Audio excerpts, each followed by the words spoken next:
I'll, Nowhere is safe here. Well, I'm just gonna wait by the dungeon. Alright, you can send me the join request. Okay, yeah, mine is. My dailies are kind of like, ooh, whatever. Oh, those are nice postcards. Yeah. Can you believe that Klee brought those postcards to me? Oh, you bring her into your service, and yeah, that's what happens. She gives you gifts. Oh. I'm a fan of that cookie. Yeah, the cookie was really nice. I could go for some cookies right now.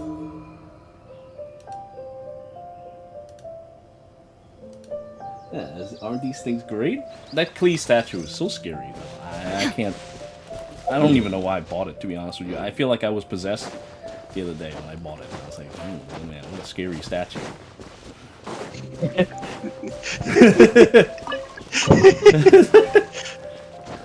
What a scary statue. Yeah, I was like, I should pick it up. Because it was on sale, that's why.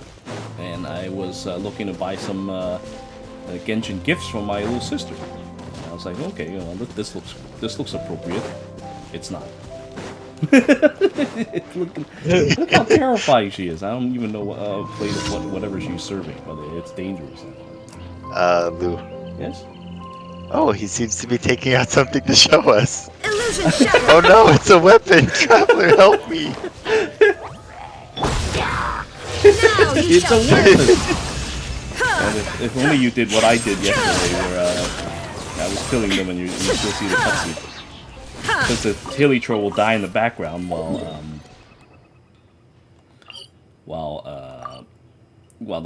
all that's happening. I don't know if they'll still summon reinforcements, but so what happens when you wipe out the village? It's like, oh, there's no more hilly trolls to talk to. What a shame.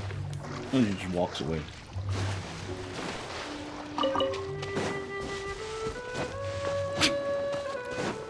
There's no more hilly trolls to show me something. Show me a weapon.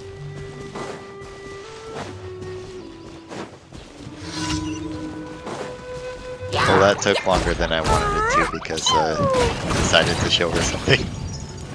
Yeah.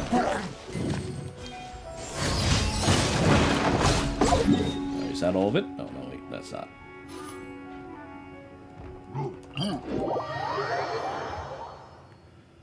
I wonder if there's any new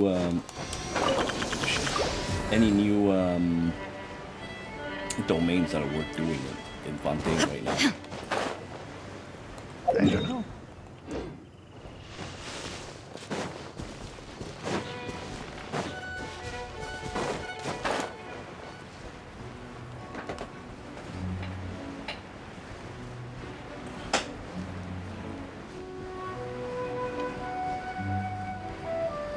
As a matter of fact, how do I even go there? Fontaine? Yeah, have you tried? Through the Sumeru Desert. Oh my god, through the desert, through the horse with no rain? I guess. Shine down.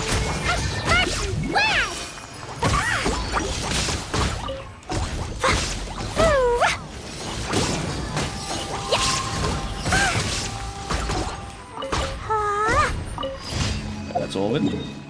Alright. Okay, now I can go. Yep. Now I can go to Fontaine after turning that stuff in. Alright, now I just need to turn in my dailies. Add Astra. Thank you for Thank you for Add Astra. Alright, while you do that, I'm gonna go try and fill my own blue spellbook.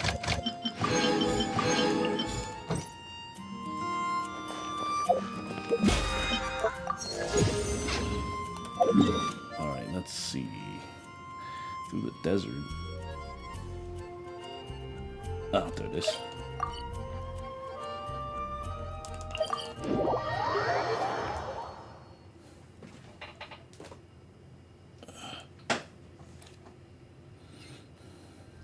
Alright. I am ready again whenever you are, Nightbringer. Alright, I'll see you guys in a bit. Okay. See ya.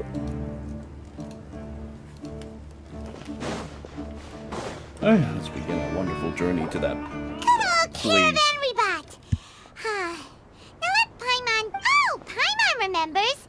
Nahita's consciousness had been trapped by the doctor.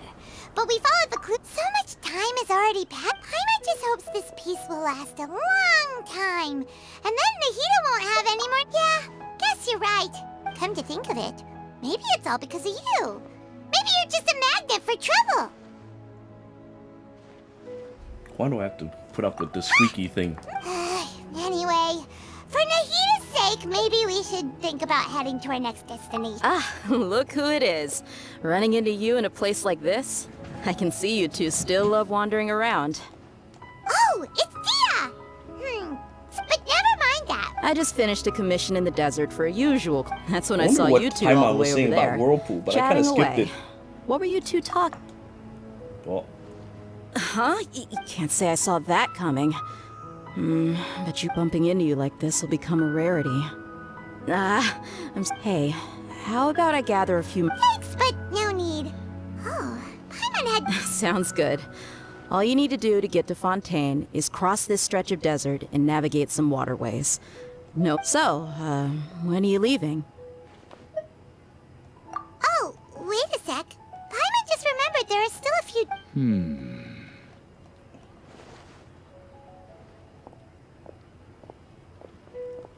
I see. Guess you won't be needing a going away. Though, now that I think about it, Sumeru wouldn't be what it is today without you. By the way, should we go say bye to Nahita?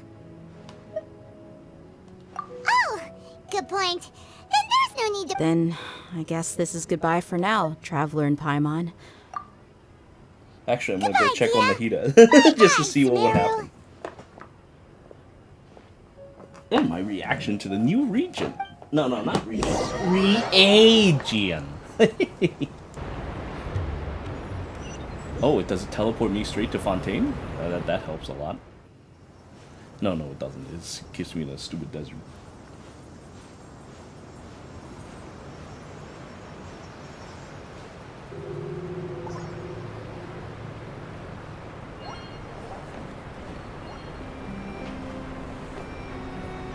Oh, it does bring me there.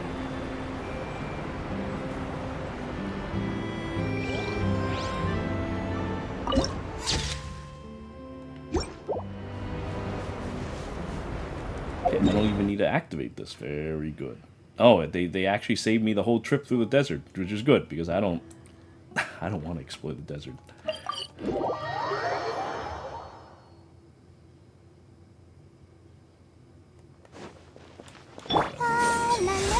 That being has to say about all this.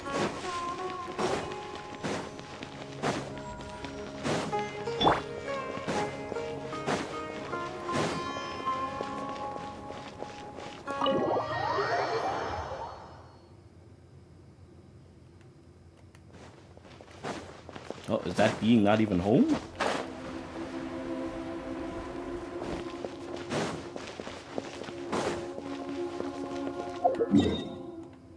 Huh, I guess they don't stay home after a while.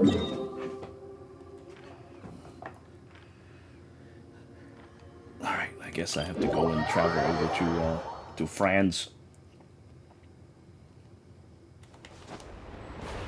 Oh.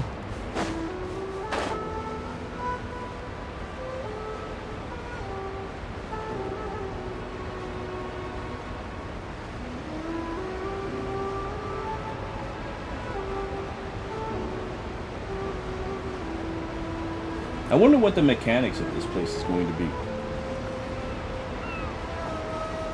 Emo.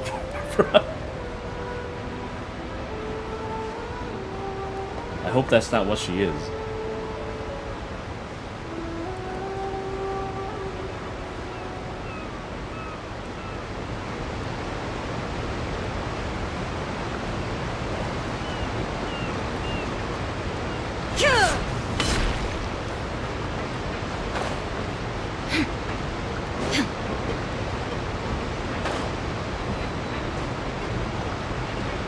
like how they put the ship here, making me think that it might have something on it, and it doesn't.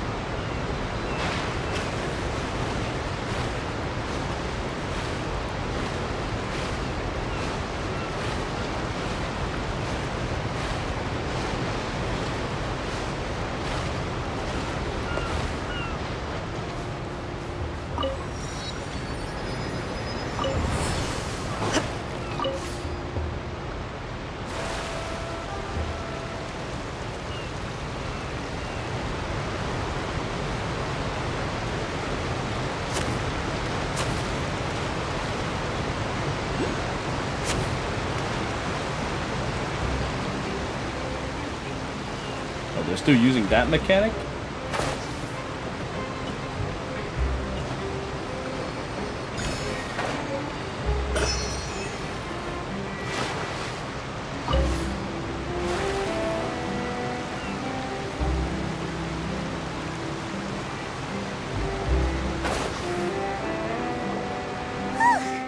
After crossing all that sand and water, we finally made it!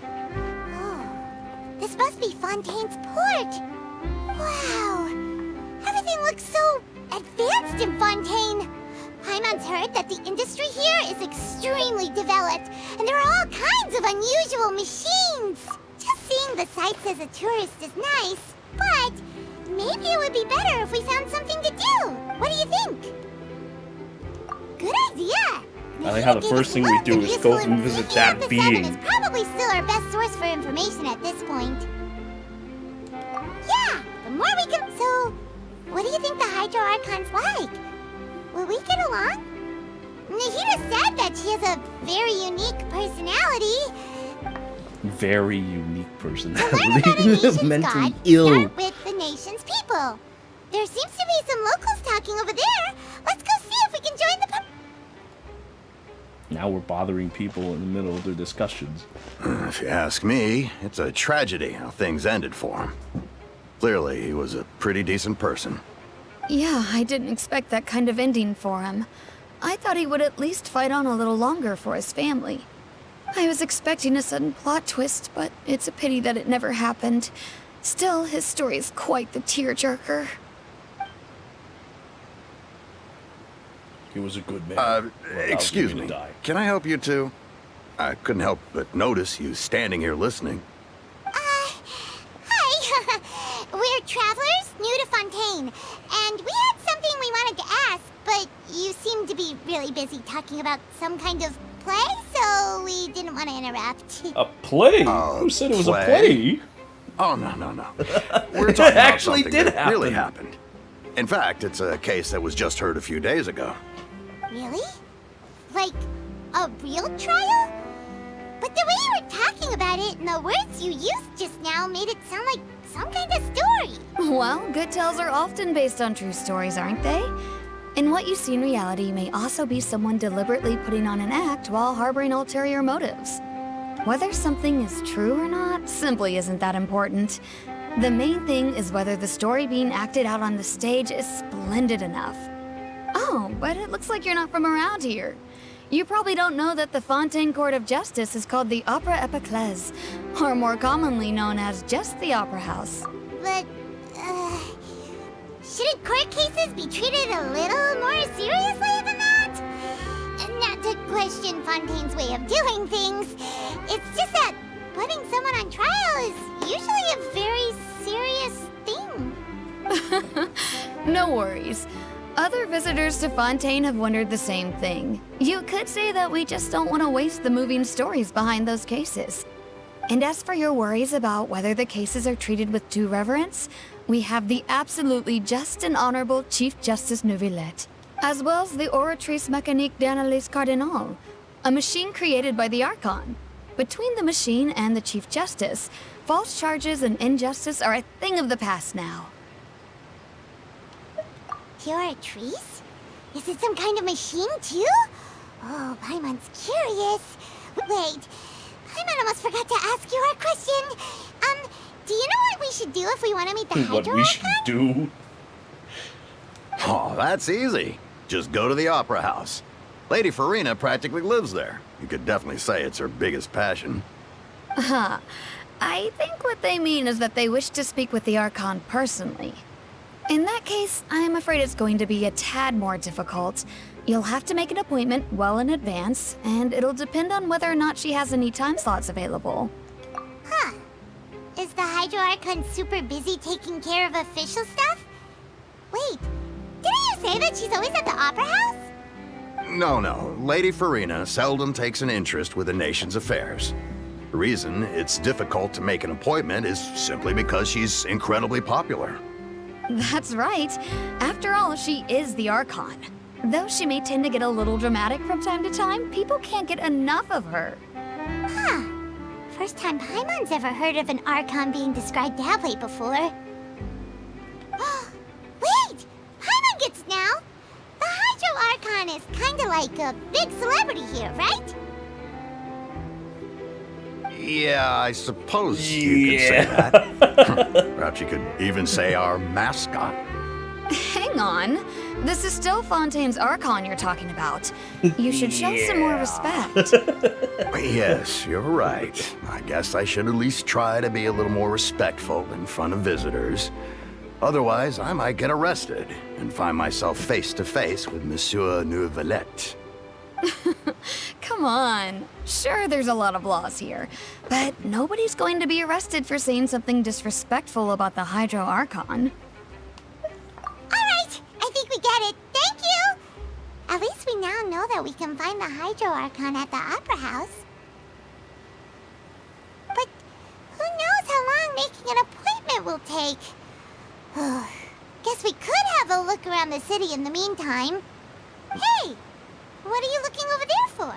It's time to go commit a crime. Or I guess we can look at some girl. Huh. Maybe something's the matter. She isn't going to jump into the water, is she?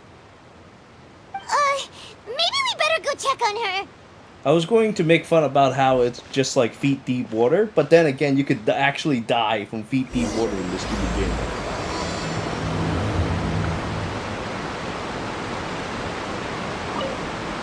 Hey, how about we get some tickets to the next trial? I think we'd better wait and see what kind of case it is first. They don't clap! What's the deal?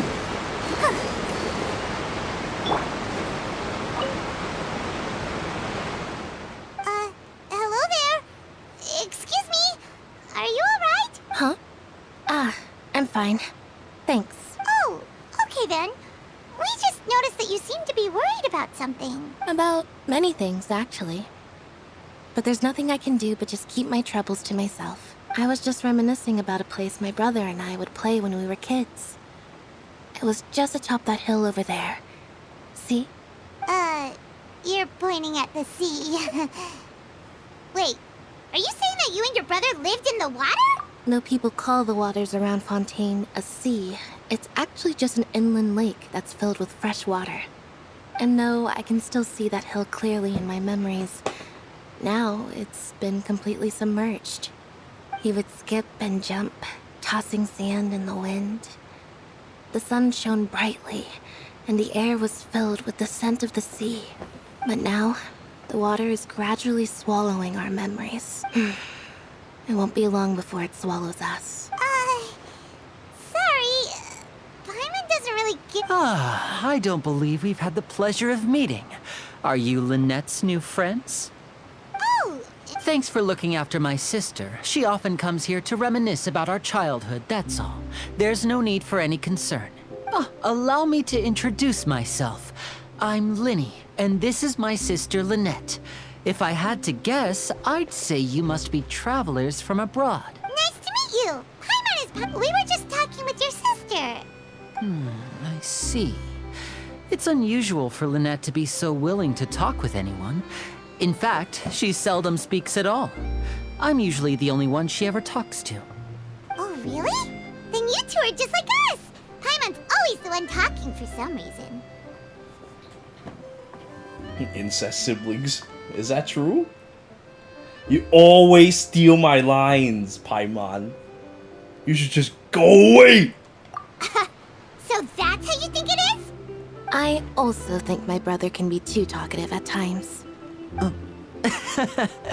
Seems you were right, Paimon. We are quite similar. So, what did Lynette mean just now when she said that the water is engulfing your memories? And that it won't be long before it engulfs you too? Oh, that. It's from a prophecy that's been circulating in Fontaine for some time now. Well, I suppose prophecy isn't exactly the right word, because that implies a certain amount of uncertainty. Where to begin?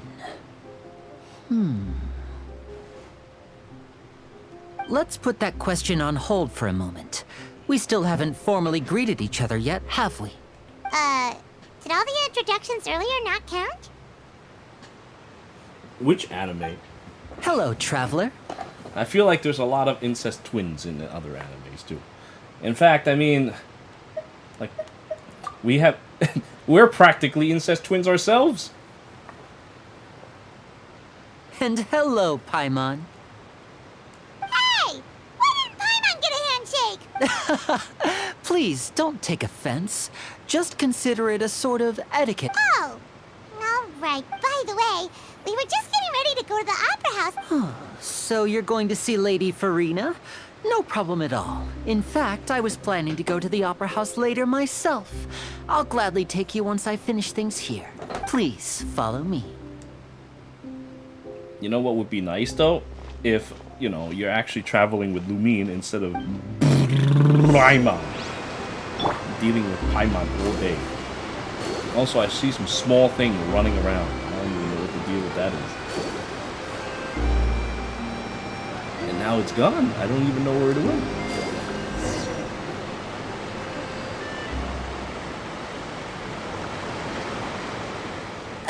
You said you were going to see Lady Furina? Well, it seems Lady Furina has come to see you. Oh, I'm gonna get arrested. Oh boy.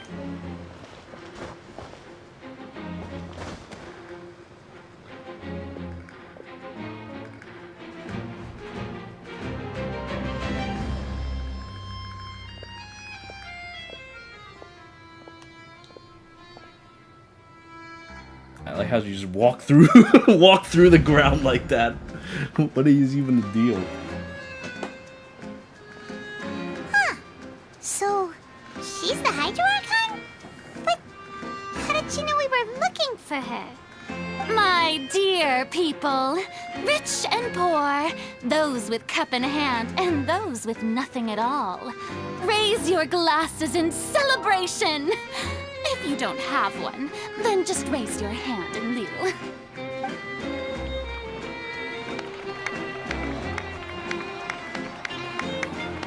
Look at As them, you they're can barely all see, clapping. 2 unfamiliar travelers have arrived in our nation. Come, let us make a toast in honor of this traveler and his companion, who have journeyed here from distant lands.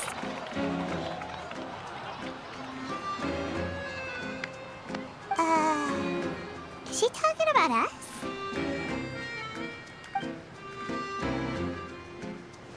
I've long heard of the turmoil and chaos you left in your wake as you visited other nations. Chaos. But I welcome you nevertheless. No, I have come to receive you personally. Fear is for insignificant cowards. I am a god, and I will never entertain the notion of such meaningless wariness. You can be rest assured, I see clearly your sincerity. Of course, seeking an audience with me is the most sensible thing to do.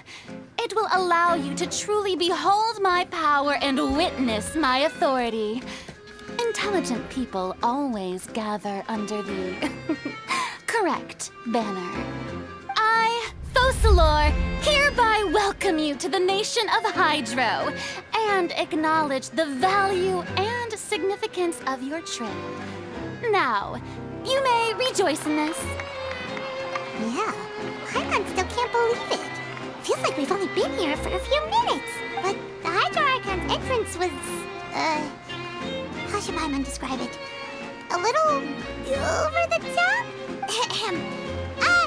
Miss Hydro Archon? How did you know we were coming? I see. As outlined Outlanders, you inevitably lack even some of the most basic understanding. Don't forget that even the gods can be divided into the mediocre and the excellent. I suppose it's only natural for you to be awestruck by my abilities. Mediocre and the You had excellent. best stop and consider. Do you really have the noble qualities and etiquette necessary to communicate with a god? All it takes is a flick of my finger for me to know everything about you. I bet it's just asshole over there. Talk about sounding high and mighty. Oh? What's with these looks? Perhaps the welcoming ceremony still isn't enough? What else should I say then? Is she waiting for us to start talking? It's basically like Hu I didn't Tao. expect to see Lady Furina here. What a surprise! I wonder if being flat makes it so that you say all kinds of unusual things. Because I feel like I'm just dealing with Hu Tao all over again. Wait, does this mean they're the legendary blonde traveler? How did I not notice before? Hey, what's all the commotion? Oh, is that Lady Furina? Is there some kind of drama going on? Of course. That's the blonde traveler. The one all those stories are about.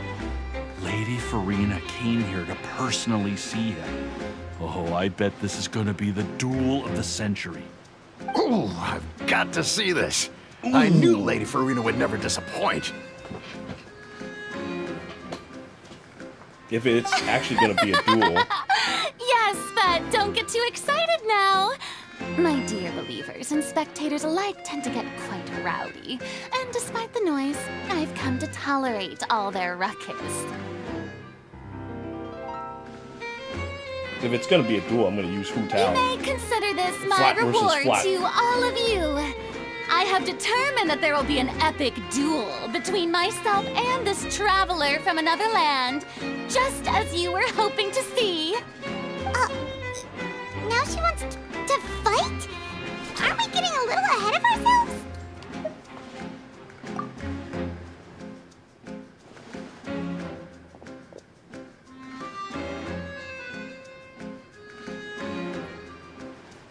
Oh, I like how suddenly they just get all upset. Well, what's the deal? Are you not afraid?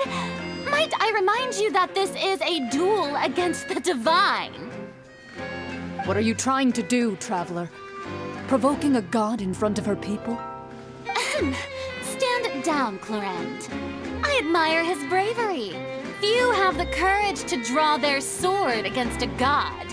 He is obviously a true warrior. Unfortunately, people nowadays only crave to be thrilled, and a mere duel will not slake their thirst for excitement. Oh, yeah, she's right. Just a duel wouldn't be all that interesting. On Araneus, criminals are always requesting duels to defend their honor. I'm getting a bit old, to tell the truth. You see. Then, as the god of justice, I shall face this traveler in another kind of duel. A duel in court! All right! Now that'll be worth seeing! Right. This is Fontaine, after all. Such a grand opera house, it would be a pity not to use it. Why do you care so much about the crowd's reactions? Seems you've spent a little too much time in the opera house. Besides, how exactly do you plan to have a duel in court? You mean you're going to put us on trial? Oh, we have reason to put you on trial. It's obvious, isn't it? According to Fontaine law, no one is permitted to release any flying objects within Fontaine city limits during the first 3 days of each month. You are Flying clearly objects. guilty of violating this law, no? Oh, so that's what they've done wrong. That's our Lady Furina. No one knows the laws of Fontaine like she does. You call that obvious? What kind of law is that? Wait, flying object? You mean Paimon? Precisely! Now, if you two have no objections, then in the name of the Hydro Archon, I order your arrest. My apologies, Lady Furina. I don't mean to spoil the fun, but if you would allow me to interject, I don't think that Paimon here meets the definition of a flying object. You tell her, Linny! Finally someone who's not crazy. How could anyone call Paimon a flying object? Flying object. Ah, great magician Linny, my beloved citizen. I'll permit you to object, but how exactly do you plan to prove your claim? As a magician who just rained on your parade, I naturally should shoulder the responsibility of saving the show. So, with such an audience gathered here, allow me to perform a trick for everyone.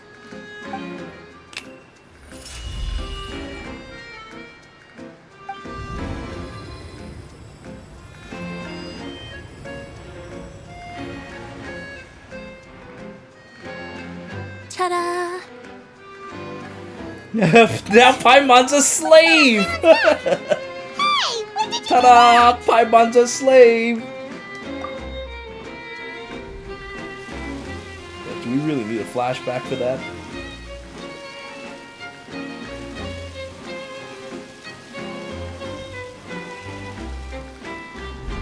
There. As you can all clearly see, Paimon should be classified as, well, something like a balloon. This rope has been in the Balloon. traveler's hand all along. It was just that no one could see it before. Huh? You call that magic? You've got to be joking. I thought it was pretty good. Nice one. Huh. I'm not sure what to think. It seems Lady Furina's charges no longer hold water.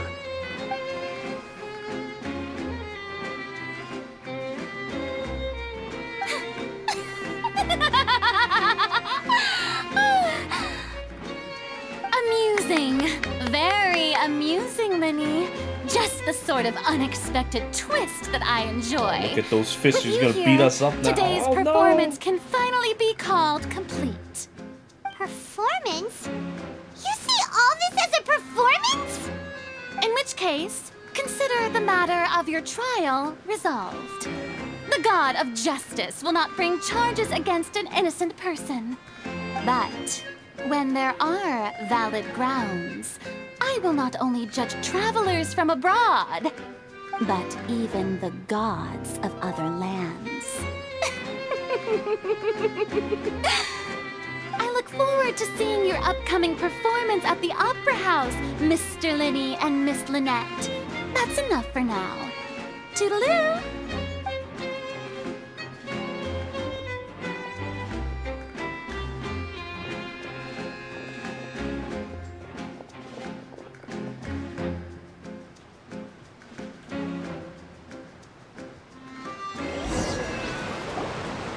Just like that, she's gone.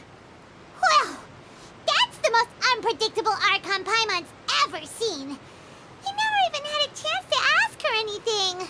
But that's a problem for future Paimon. That whole scene just now was really... Don't mention it. I just happened to remember that there was such a law, so I did a little preparation, just in case. I didn't think it would actually come in handy. There was So- such a law. Now do you see what kind of god Lady Furina is? She can be a bit confusing at times, but she is still amenable to reason. Anyway, Paimon had no idea you were a magician, Linny. It sounded like you'll be performing at the Opera House, right? I just know a few simple tricks I use to make a living.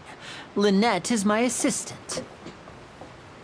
It will actually be my first time performing on the most prestigious stage in Fontaine, the Opera House.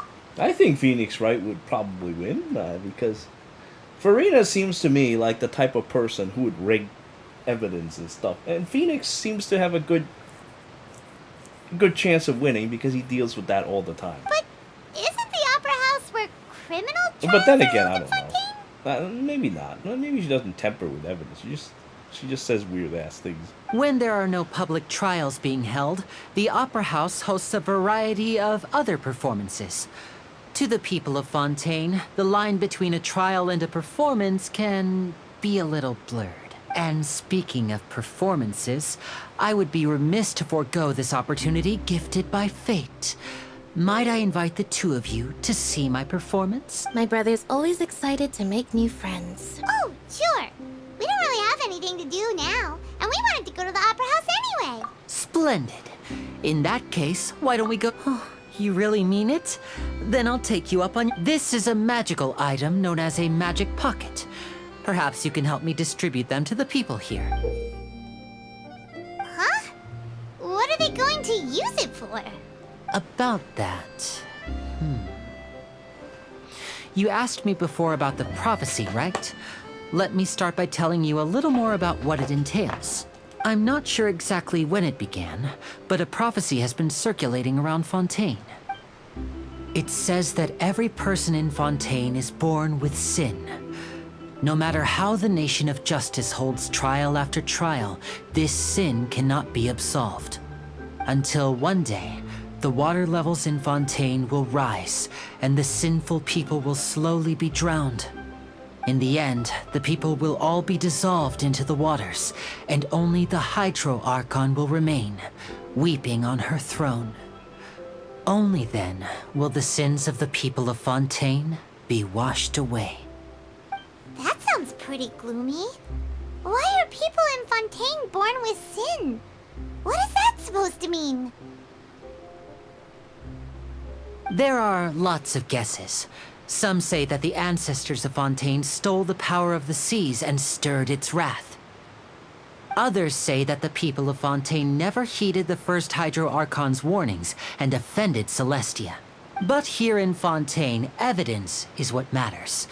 There hasn't been concrete evidence for any of these claims, so they can only be regarded as conjecture. If even the people in Fontaine don't know what sin they committed, wouldn't it be better just to ignore the prophecy That's exactly what the people did at first. But in the last few years, the water levels in Fontaine have actually started rising. Many places have a... Many people carry on with their lives as before and shrug it off as a natural phenomenon. But my family and I think that the people of Fontaine shouldn't ignore the possibility, which would end up sentencing them to death. We hope that at least the people who reside near the waterfront can move away before it's too late. So, we've started distributing magic pockets to them. As a magical item, these magic pockets have astonishing capacity. I'm sure they will come in handy when people are moving their belongings. Oh, Paimon gets it! It's like preparing for a rainy day! Perhaps only absolute power could ever contend with such a catastrophe. Now, if you'd like to help, then please give the...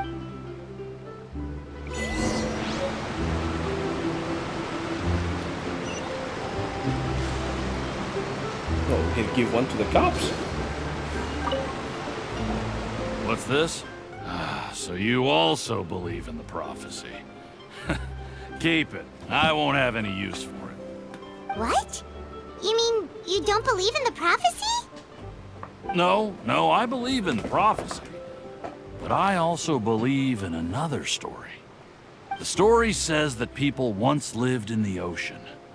They were one with the ocean and couldn't live apart from it. But as time wore on, people desired to live on land and developed blood vessels, encapsulating the sea within their bodies.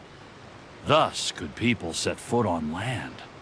So, if you ask me, when the water rises and takes us all, it'll be like we're going home.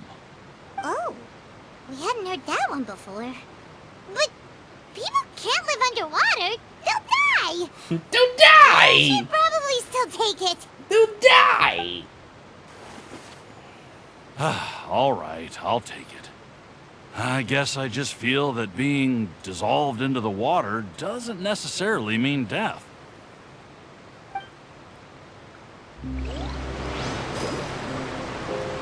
What do you think? Pretty interesting story.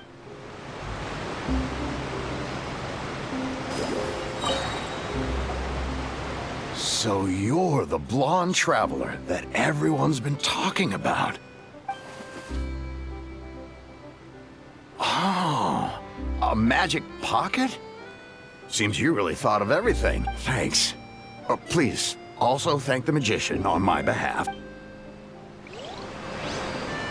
But where would I move to? Snezhnaya? Liyue? Like they still keep calling it Liyue. It's a Liyue. There's a Y in the name, not a W. And this whole thing about sin and stuff makes me think of Final Fantasy X. Huh? I don't want that thing. Way I see it, if the prophecy's true, it's still gonna be a long time before the water can cover everything. Easy Life for you to is all say. about You own a boat. living in the moment. What use is there in worrying about the future all the time? We'll cross that bridge when we get to it. You should still take it. You never know when it'll come in handy.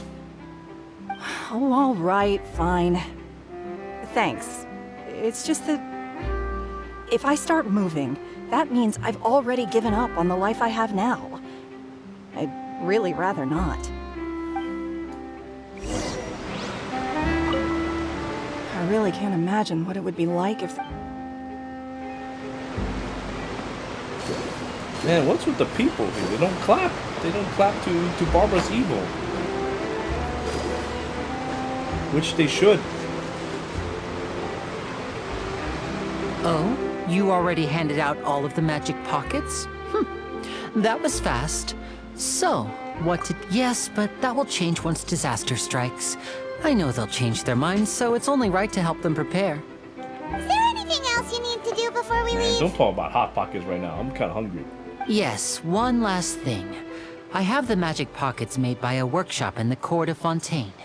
Since we're out and about... So, you want to collect materials? Oh, that would be much appreciated. We'll need some Romaritime flowers.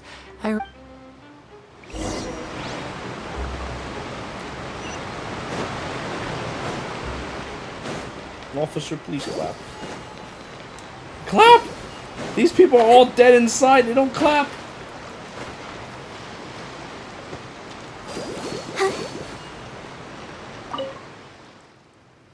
And what's with this dog?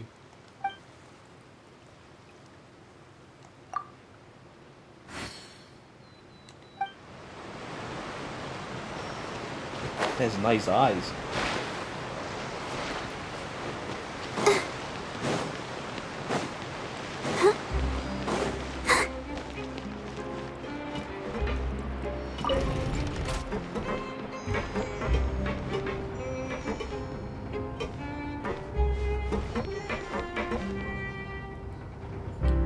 What a rickety elevator.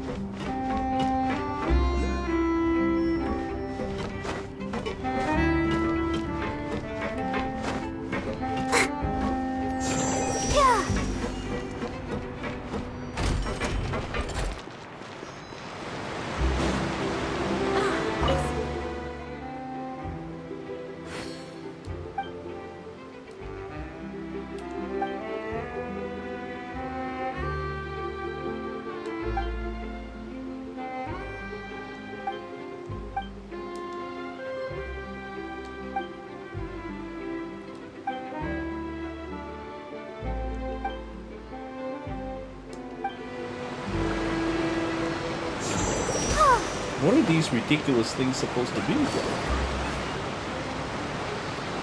Form of dragon?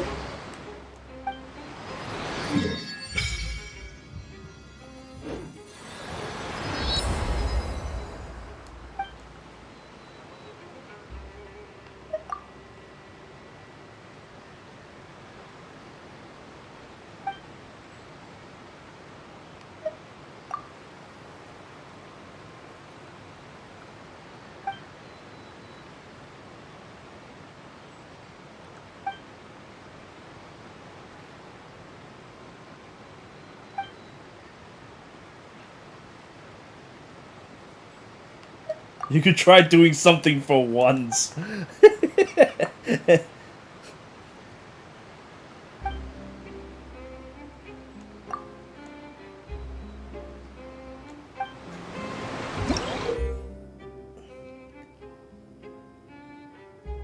As long as you're moving through the lakes of Fontaine. Aquatic stamina.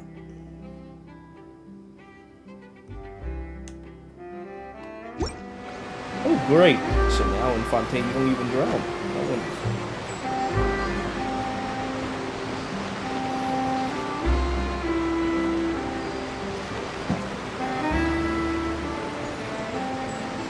I like how Furina looks like a normal person in this statue, and when you meet her, she's ill, very ill.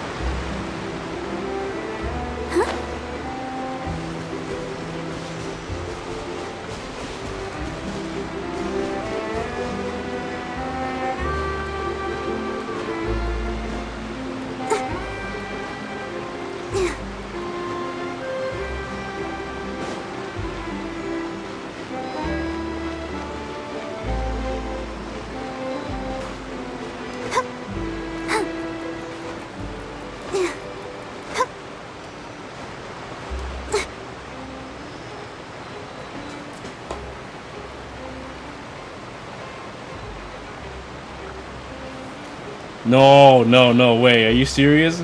Water temple? No, please! Not like that! Not the water temple over again. Speaking of water temple shit, now I have to go and find some way to climb this stupid tower. This tower that doesn't make any sense.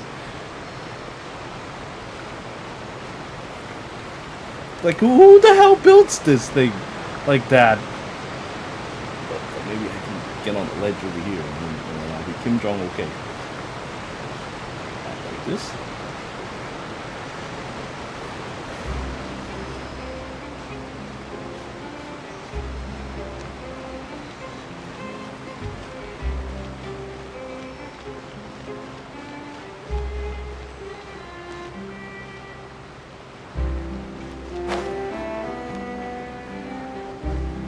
Oh my lord, I like how now I just became a pair of wings.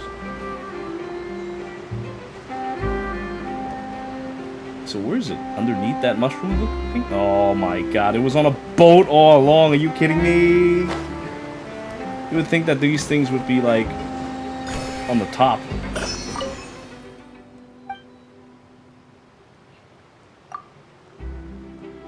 Ah! Now they're being kidnapped. I'm just talking to this strange being, Welcome to the Clementine and then I'm being Aquabus. shipped away. This boat tour will take you to the magnificent Court of Fontaine, the most important city in our nation. I'm Aval, and I'll be your tour guide for this trip. Even though I'm not as reliable as Elfan from the Nabia line, I'll still do my very best. And if you're dissatisfied with anything, feel free to let me know right away. Oh, wait a sec. It's, please contact a staff member with your feedback after reaching the station. And we will address your concerns as soon as possible. You actually can fall! The destination of this trip will be the Court of Fontaine. Oh, can the evil barber run fast enough? If you'd like to learn more about the latest technological developments No! in Fontaine, the hottest new trends in cuisine, or upcoming sensational trials, please subscribe to the Steambird. And here I was going to have Barbara chase after that thing like she's the Terminator. Like T-1000 from Terminator 2. If only I had like these extended hook arms, I can just grab onto that thing.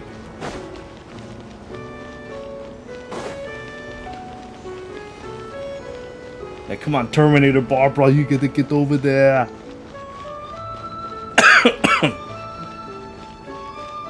Alright, once I get a full breath, I'll give it a try.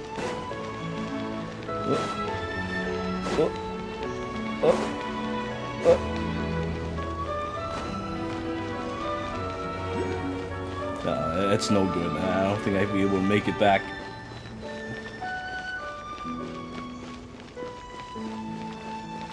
What's even going on over there with those birds? And they really feed those birds in this place. They're so fat. Yeah, I'm not gonna make it.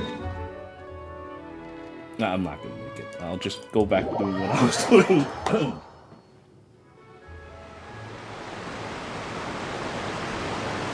Yeah, I did. I'm gonna go into the water and I'm gonna fart all over the place. See my new stamina bar?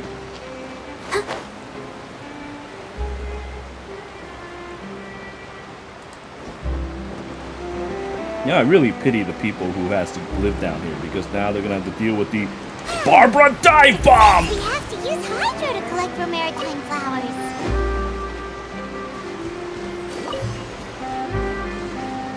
That flower totally ate the power of the Barbara Dive Bomb, so I was able to collect it right away. Go, Barbara, go!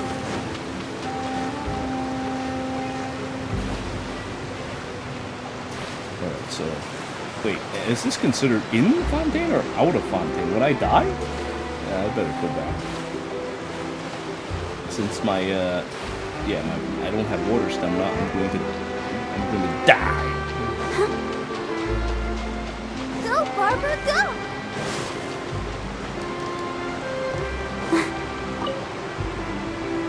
You made quick work of that. I can tell you're an experienced traveler. I've also... Maybe next time you'll feel like helping too, Lynn. No way. I'm in power-saving mode today.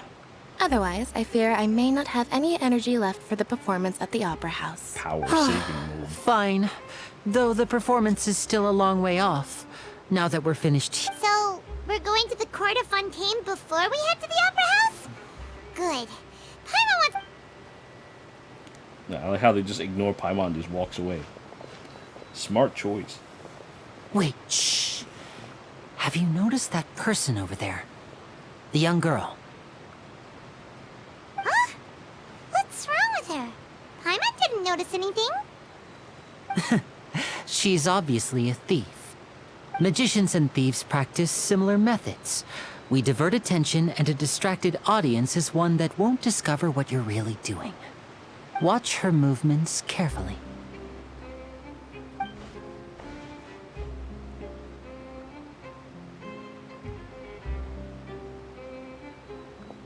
Oh, he's right! Shh, keep your voice down. We need to think of a way to catch her, but it seems she's very alert. Perhaps we should split up. I like how we're now catching thieves. Why can't we just, like, walk You two right up can to ride the her? lift over there and wait up top. I bet that'll be her escape route if she tries. All right. I'll just do the Barber run and catch her. Oh, but whatever, let's just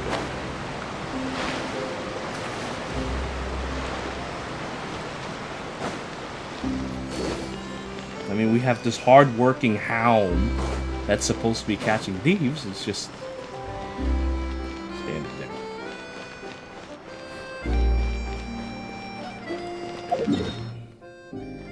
What if I just go up there?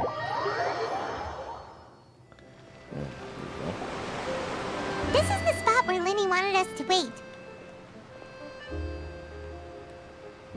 Oh, look! Isn't that her?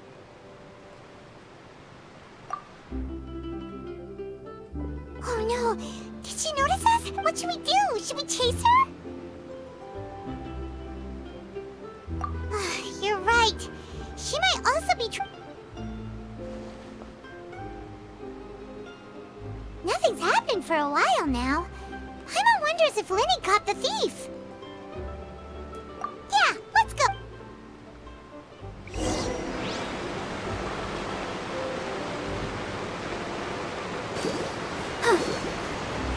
Look at that dog. That dog is the only being that notices the evil that is... Oh, no, wait, no. There are people who clap, so there are activatable people. Yeah.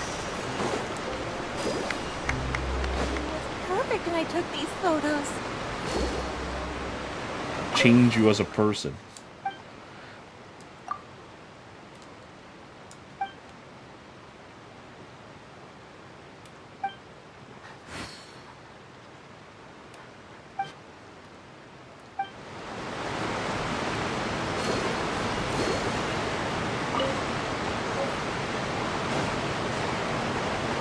The balls, the Fontaine.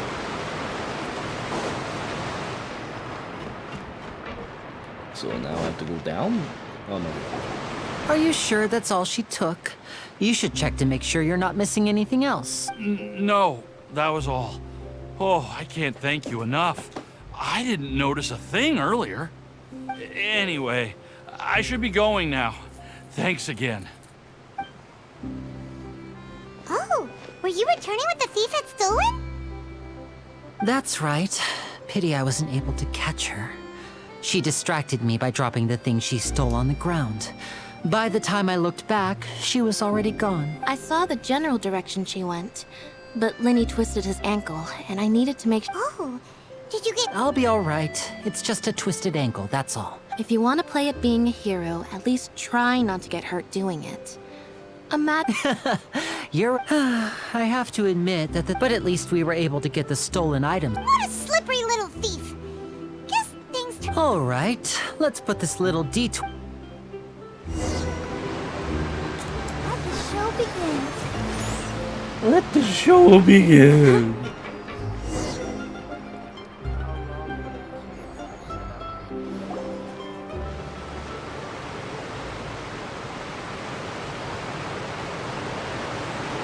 Oh great, now I get to ride that thing again. So, we ride this thing to go into the city? What an ingenious way to get around! This is an aquabus. It allows people to travel between several... It's pretty convenient, but the ride can become a little dull after a while. So you mean it's still boring, even when I'm riding with you? No, that's not what I meant. It's just that, well, you don't really talk that much. Besides, it doesn't really feel like a real trip when it's just the two of us. It's the same as being at home. Whatever.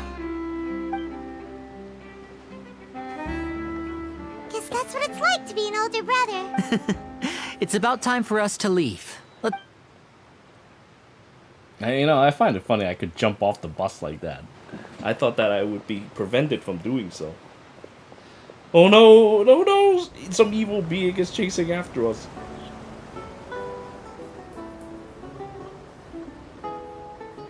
Huh? What? Traveler!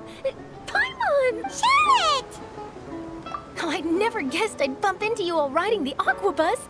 In the story of my life, this is big news. What are you doing in Fontaine? I didn't hear anything about you paying us a visit. Yeah, it's quite the coincidence. But as travelers, we're always on the move. It's not surprising that, though we still have no idea how the Hydro Archon knew about us. Oh, let Paimon introduce you to our new friends! Oh, no need for introductions, Paimon. I would recognize the great magician Lenny and his assistant Lynette anywhere. I wouldn't be much of a reporter if I didn't know who they were. It's a pleasure to meet you. Nice to meet you. From the Steambird, huh? We've often... It's an honor to meet you. Now that everyone knows each other, Fontaine... So, what have you been up to lately? Not too much. When there isn't any breaking news, I mainly cover the trap. You can still manage to keep readers' attention as long as you tell things from a clever enough angle. For example, reporting on how a scammer once deceived vulnerable girls into relationships. Or how a financial criminal was once so poor that they ate a single piece of bread for 5 days. For 5 days? Ah, you're right. Seems you know me pretty well. What I'm really after is exclusive, sensational news pieces that could shake the country. These smaller stories are a waste of my talents. Oh, I just remembered. I've been following a case lately. Well, a series of cases, actually. You mean the serial disappearances of young women case? That's right. These stories are the talk of the town right now, and it's probably the most mysterious case we've ever seen. If I'm the first with a draft ready to publish when the case is finally cracked, and it's the headline story in the Steambird, oh, when that happens, I bet all the other reporters will shed tears of envy. I've already gathered all kinds of materials. I just can't wait for the truth to be revealed. So, what is the serial disappearances of young women case? You mean the culprit hasn't been found?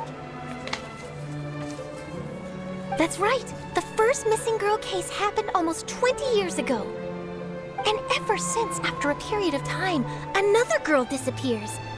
What the cases have in common is that the girls are all of a similar age, and that they've all vanished without a trace. But the scariest part is that to this day, none of the girls have ever been found.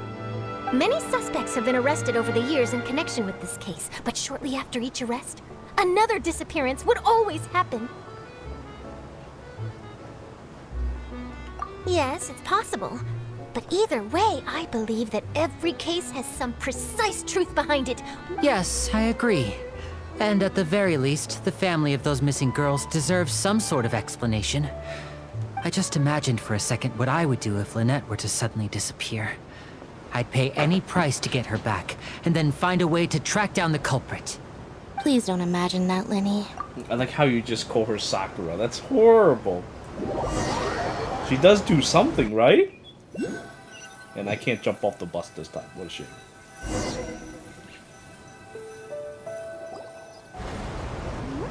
Hey, we're almost there! Look!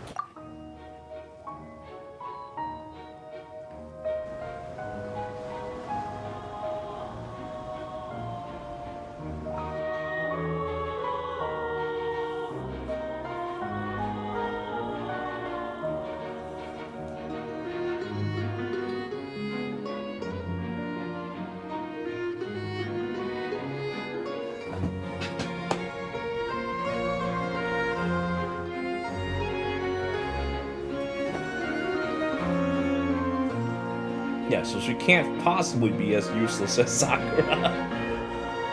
You're just exaggerating.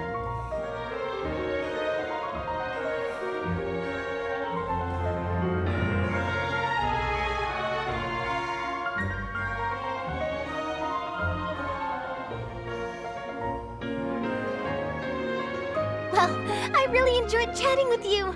Life should be full of pleasant little surprises like this. Yeah, us as well. The ride went by too quickly. Ah, I have an interview to get to. I should get going before I'm late. Okay, Paimon hopes we can chat. Bye now. Oh, be sure to stop by and see... What a tough job. Always running around and interviewing. If you don't mind, how about we stop by my home first? Sure, we wouldn't mind at all. This city...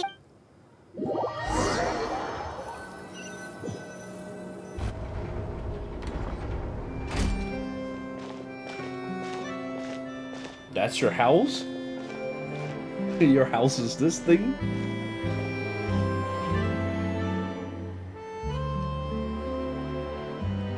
Okay, these other places that they kind of look like houses. I guess that's where we'll be going.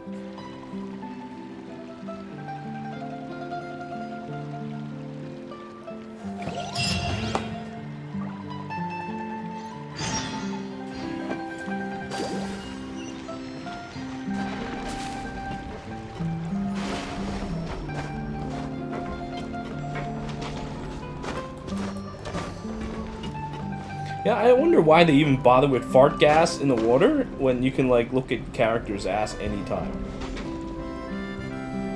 I mean, yeah, sometimes they fade away, but, I mean, generally you get a good angle. If you're swimming, I don't know why there's fart gas.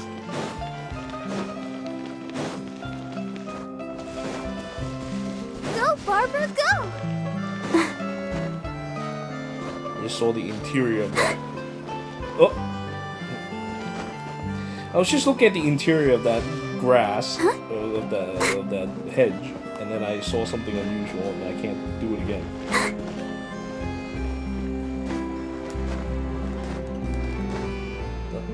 There we go. I did it. Oh. See, you can see characters' asses all the time.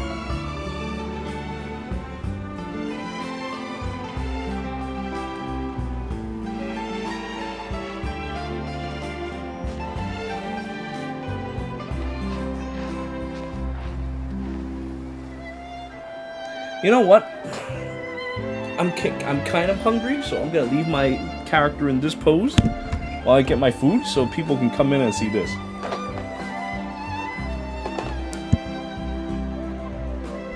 Give me like a few minutes. Yeah, I just need to put it in my food.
future. Hey, Sarah, Sarah.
about the future. Que sera, sera.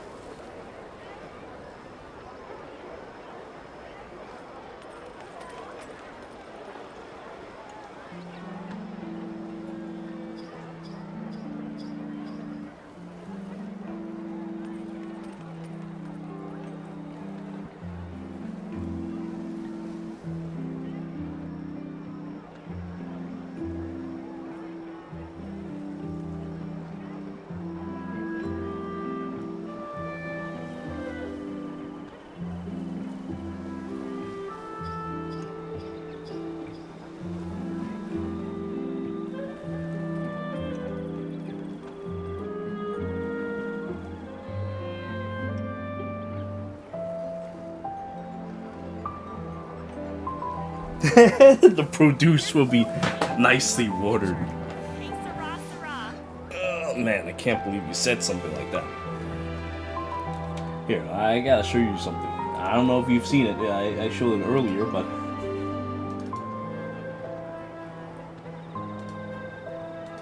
I picked up a toy the other day, and it's the most evil being in the universe. It's Klee. I keep this statue in my house so that I can be constantly afraid. That'll keep my senses sharp. It also came with some postcards, which are pretty nice. Oh, well, now let's get this. Oh, shh. That's not good. Oh, that's not good. I can't. My ass seems to be stuck inside and I can't get out. Well, that's not good. Oh, there we go. Fat and useless. That's for people who are fat and useless. Oh, you clap. Why won't you clap? You're too busy holding your fist ready to beat someone up. Don't clap. There you go. That's more like it. Take a guess. Oh, so that's their house? No? Which one's their house? Fresh fruit, sweeter than syrup. Up. Go, Barbara, go!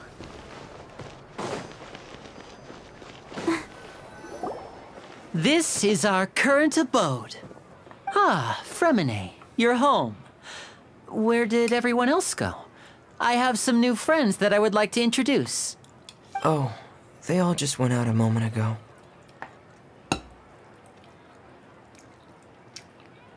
I see. Everyone is getting busier now that Father will be returning soon. I suppose that can't be helped. Allow me to introduce you to my little brother, Fremine. He is a phenomenal diver. I guess they're not all related. Hello. Nice to meet you! Paimon is Paimon, and this is the Traveler! Oh, you sound very...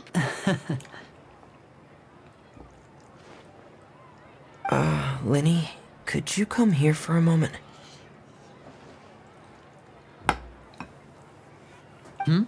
What is it, Fremine?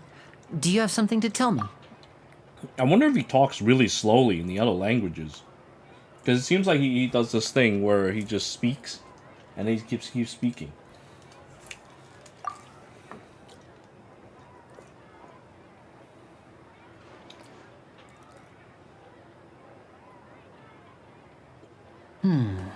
Okay, I see. Is everything all right? Oh, it's nothing.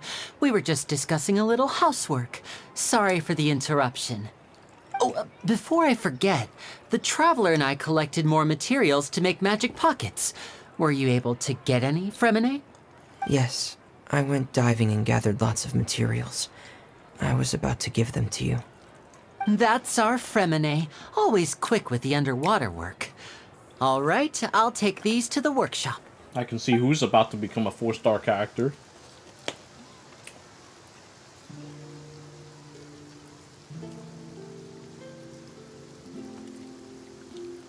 What's with that guy?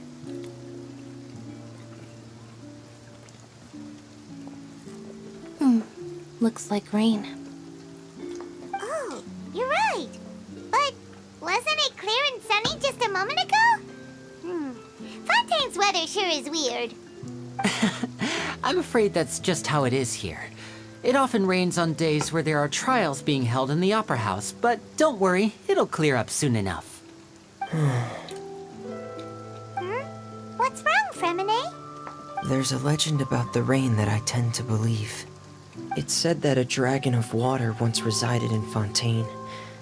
Though we don't know where the dragon went, every time it weeps, the skies will cloud up and pour out rain. When I was a child, my mother told me that if I wanted to go outside and play, I should yell toward the sky at the top of my lungs. Hydro Dragon! Hydro Dragon! Don't cry! If it's an elemental dragon, then having the power to make it rain wouldn't be very unusual. Let Paimon Paimon try something. No, please, Paimon, don't. Hydro Dragon, don't cry!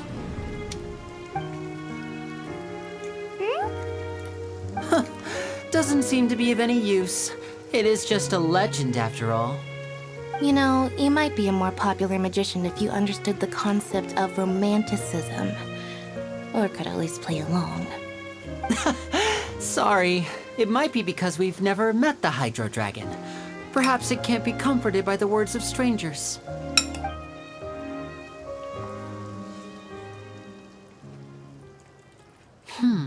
It rained for longer than I suspected. Oh, it's already getting late. Was there something you needed to do, Linny? Yeah, some preparations for the show at the Opera House. I need to find a way to catch the last aqua bus of the day. On the day of the performance, just ride the aqua bus to the island of Aeneas. I'll have... What is it, Fremine? I'm in a hurry. Oh, perhaps we could trouble the Traveler to help us take these materials. I'm afraid that Fremine can be quite introverted. And the boss there tends to be pretty talkative. Fremine has always been a little afraid of her. No trouble at all! No! Sorry for the inconvenience. I'm quite useless when it comes to such tasks. I'll think of a way to make... Oh, no need! No... Okay, maybe he'll be a 3-star character disguised as a 4-star. I can see that happening. Thanks again, you two. You need a clap. Alright, now let's go see that annoying lady that they're talking about.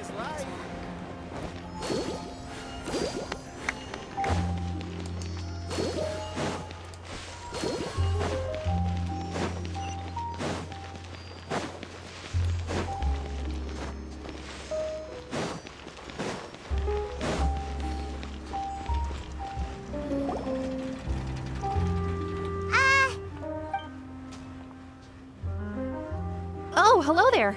New customers? Looking to buy, or do you need something made? Or perhaps you're just looking for a chat with me. Oh no, we're just here to deliver some materials. Ah, these must be for Magic Pockets. I could tell right away. No need. They've already prepaid several batches worth. When they told me what they'd be using them for, but they insisted on paying the full amount, saying that I had a business trip. Wow. So... I can't say for sure, but who knows?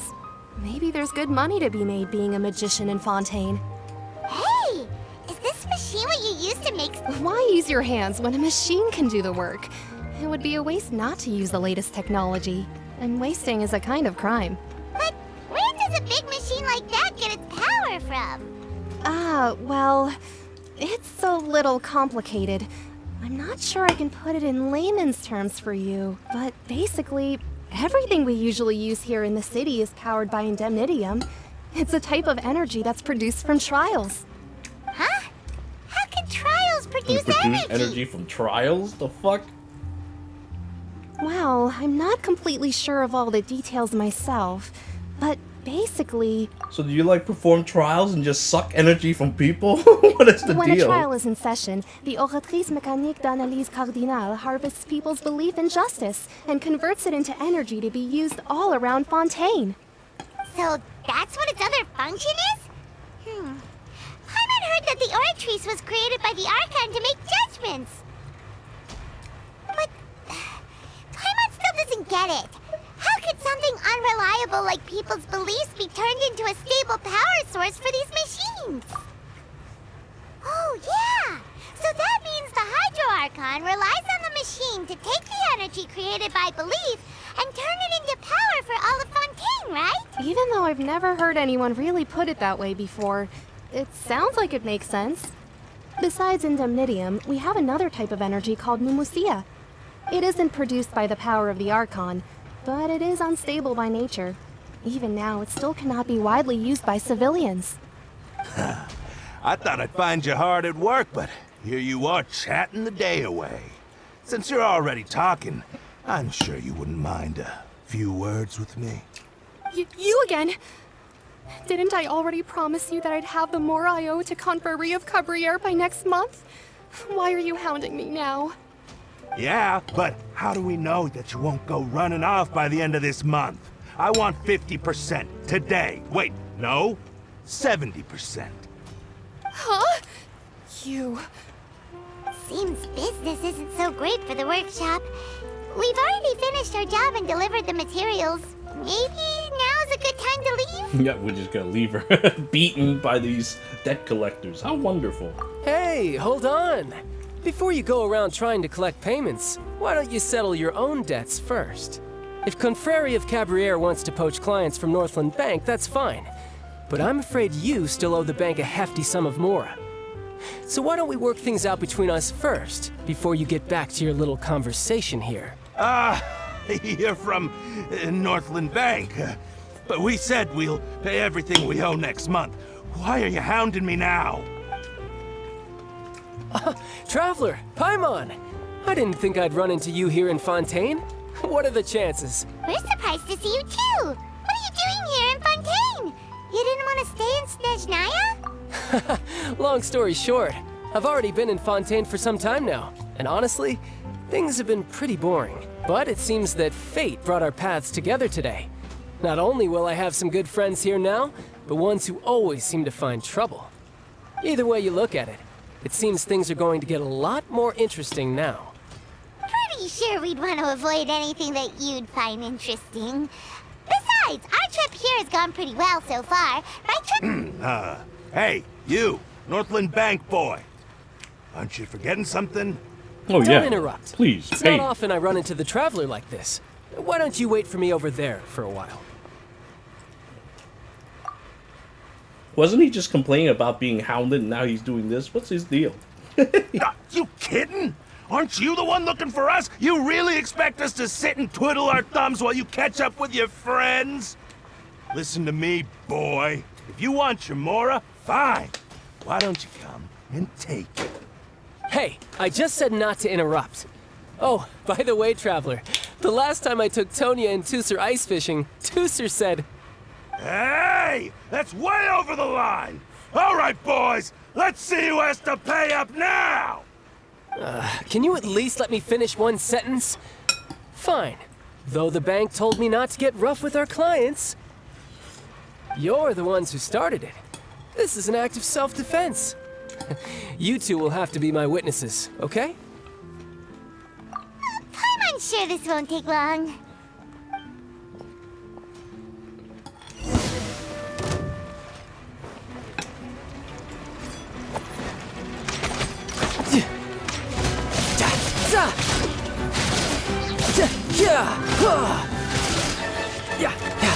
No time to lose.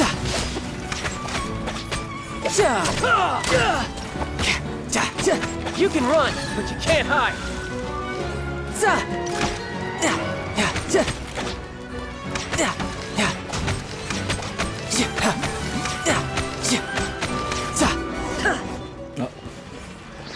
I like how I got shot and became the Raiden Shogun. How What's wonderful. your deal, Brad? How are you so strong if you're just a staffer from Snezhnaya's Northland Bank? Wait, don't tell me you're... Oh, now you notice.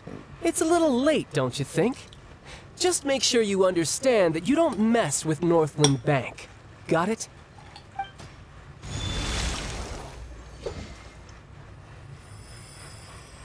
Huh? Now's my chance!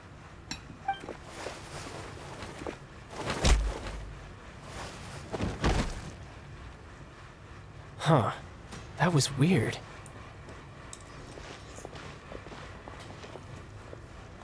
I'm not sure. It's as if I suddenly lost control of my hydro powers when I needed them. Maybe there's something wrong with my vision? Strange. How could that happen? First time Paimon's ever heard of someone losing control of their vision. Never mind. It doesn't matter. If I want to stay sharp, I shouldn't be relying too much on my vision anyway.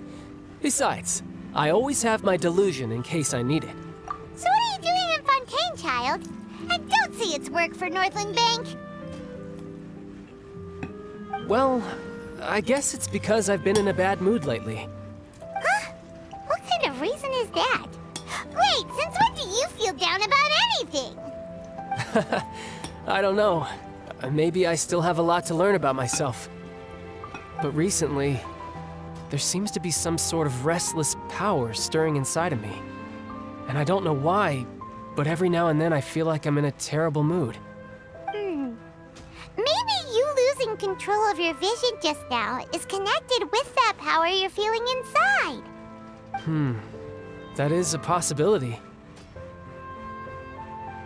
I can't remember if I ever mentioned it before, but when I was 14, I fell into some unknown abyss. It was during that time I learned nearly all of my abilities. The one who took me under her wing and taught me was named Skirk. She was always quiet and very mysterious. Nobody knew where she came from or what she had been through, and she was always very strict when teaching me combat techniques. One time, I asked her why she was willing to take me on as an apprentice. From what I could make of her answer, it was because I had awakened it, and traces of it remained on me. She said that all my combat training would be useful in the future. But what is it? What did you awaken? She never explained that, but my guess is that it's related to a dream I saw when I had just fallen into that abyss. In my dream, I was in the deepest depths of the sea, and the boundless seabed was all around me. But in front of me appeared a whale that was so massive, I felt like I couldn't breathe. A whale? Oh, that sounds familiar! When we fought against you before, you summoned a huge whale that seemed to leap at us. Is that the one? That's just an abstract form of a whale that I create using my elemental powers. It takes that shape because the scene I dreamt of the whale has always been stuck in my mind.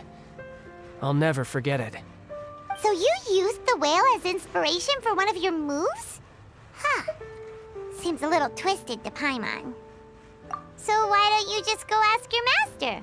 Maybe she knows the answer. You make it sound so easy. Ever since the incident I experienced there, I've never stopped searching for Master Skirk and that unknown abyss. But it's been years now, and I've still found nothing. There isn't even a trace of the place where I remember falling into the abyss.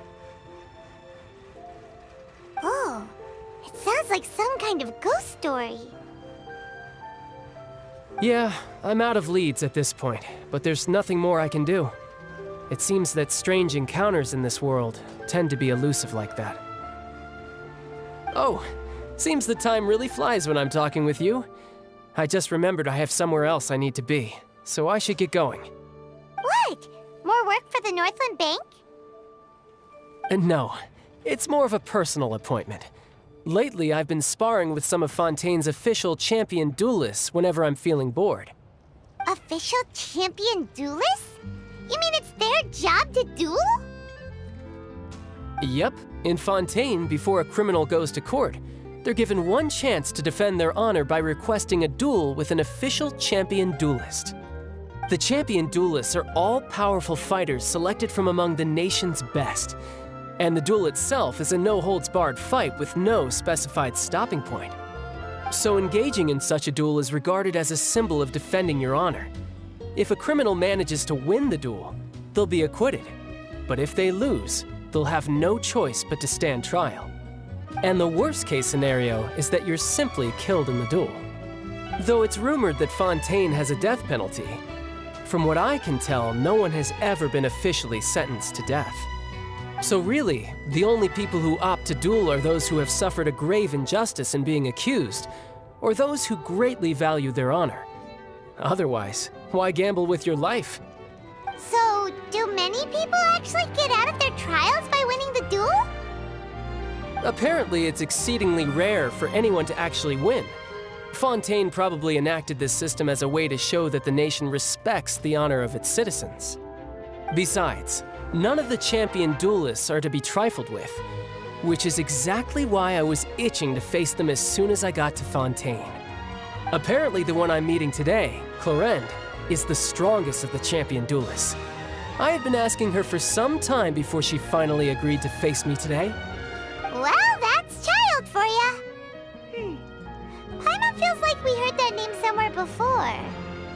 Oh, before I forget, I want you to have this. Huh? You're I'm just worried that it could become uncontrollable again. I'd be pretty upset if it got in the way of my duel, so I think I'll be better off without it for now. Besides, I just need you to hold on to it for a short while. I'll come retrieve it when I have some time later. Paimon knows what you're up to. You just want an excuse to come talk to us again, don't you? Whatever gave you that idea? I'll be in touch later.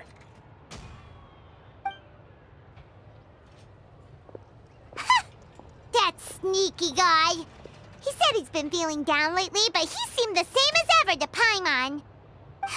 Well, seems we don't have much to do for now. Look at We that might as well Paimon walk finger around. twirl.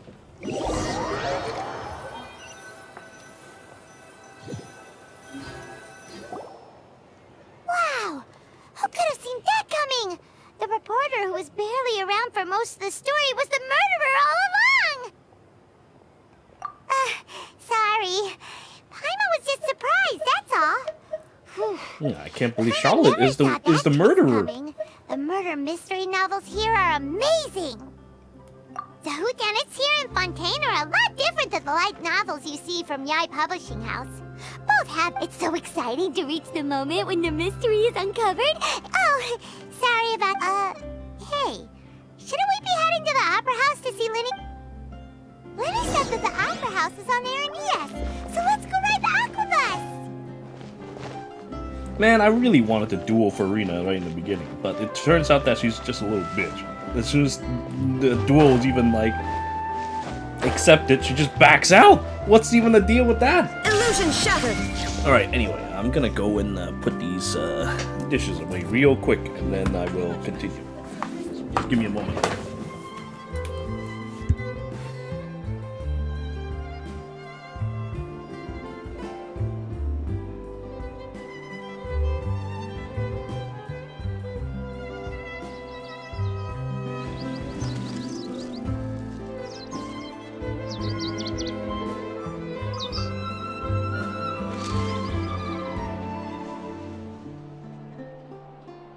Investing too much emotion puts you at risk of doing something irrational.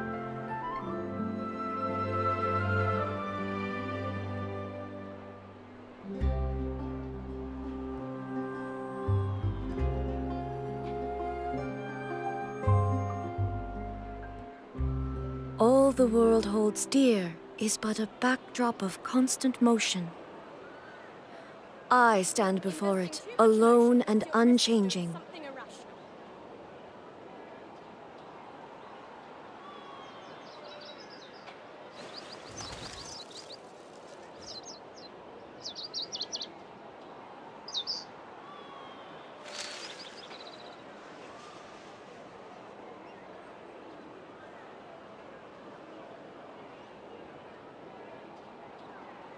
Investing too much emotion puts you at risk of doing something irrational.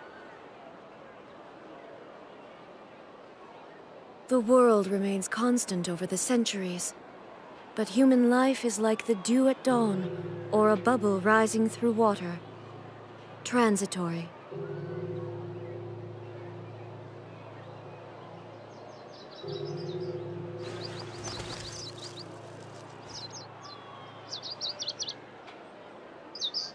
Investing too much emotion puts you at risk of doing Alright, well, let's continue.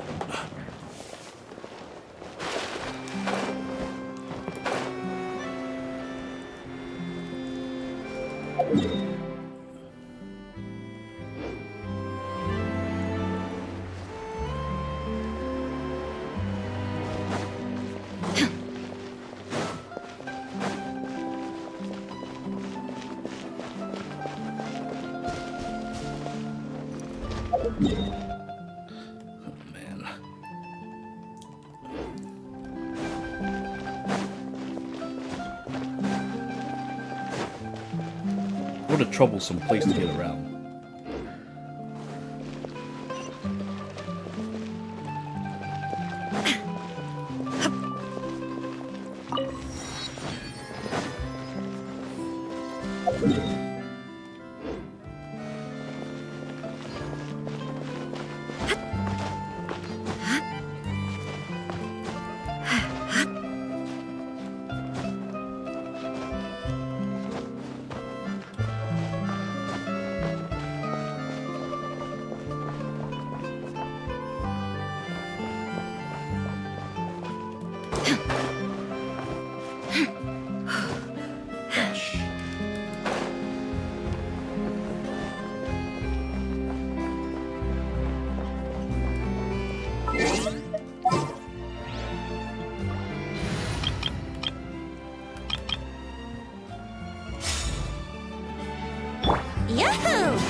I'm just trying to get to the statue! Fuck!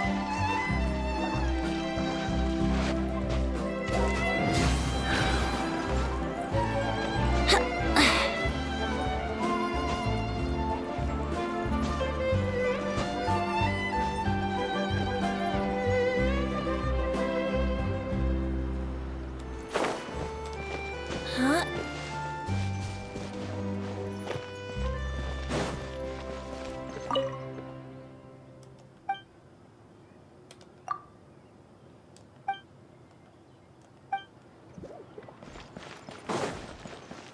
What are these things supposed to be? Like dogs or what?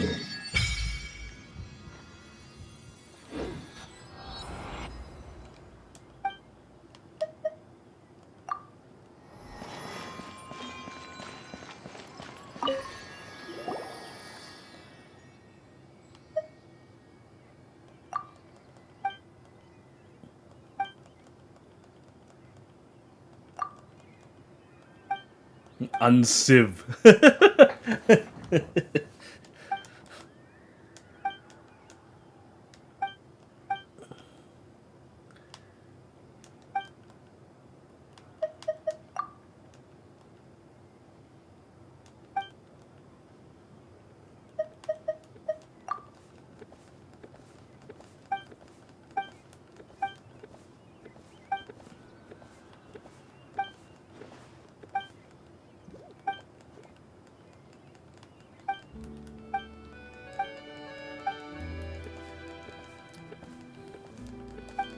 Man, I should have never spoke to this guy. Look what happened now.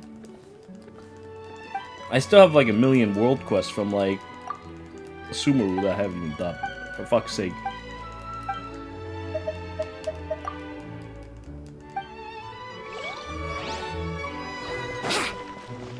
Wouldn't gliding be faster?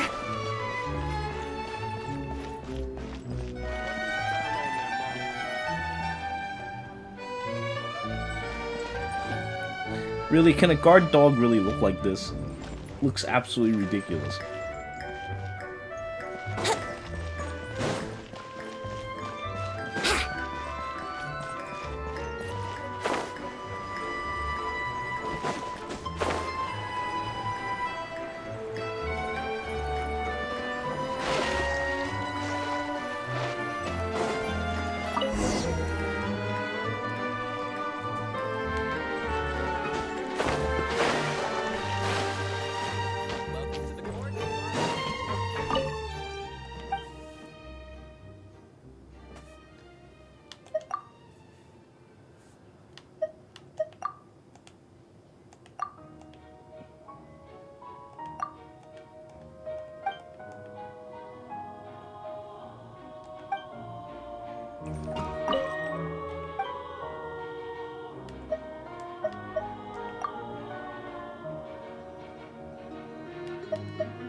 Will she speak too, or is she just gonna stand there like that?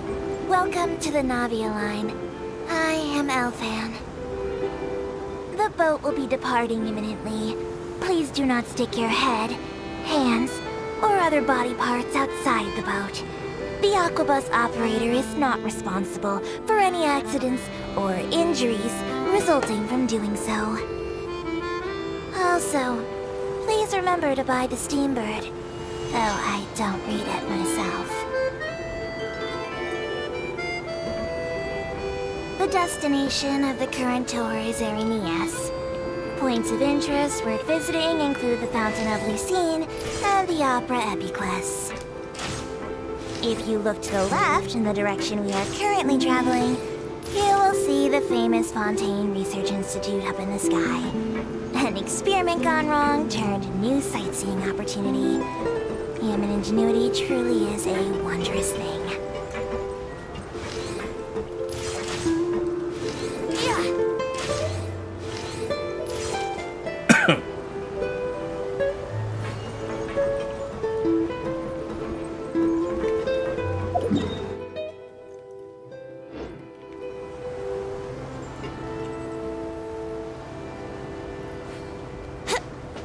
approaching our final destination. Please be sure to bring all your personal belongings with you as you disembark. Even though I will take any forgotten items to the lost and found, the paperwork is rather annoying, as nosy hands are not suitable for grasping pens. Please be careful when disembarking. It has been my honor to be your tour guide this trip. Thank you.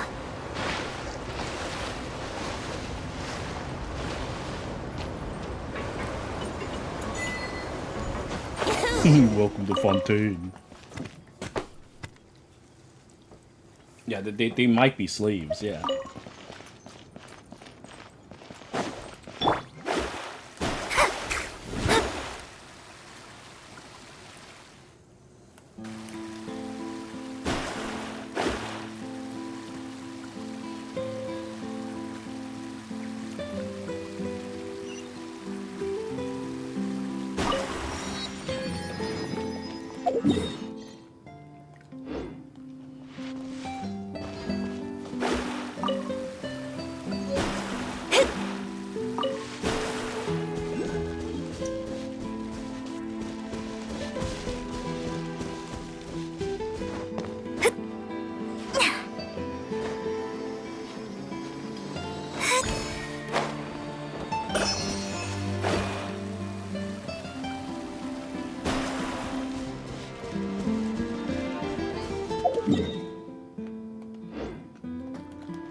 Play with those later. And what's with this place? What's with the fountains playing around like this is for?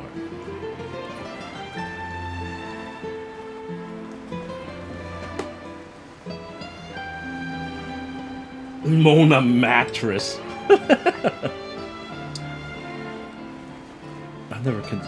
I never heard of her being called a mattress before.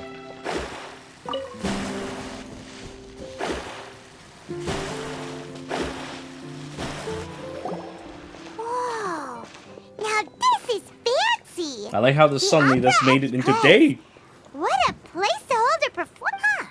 Looks like there's a lot of people standing around the fountain up ahead.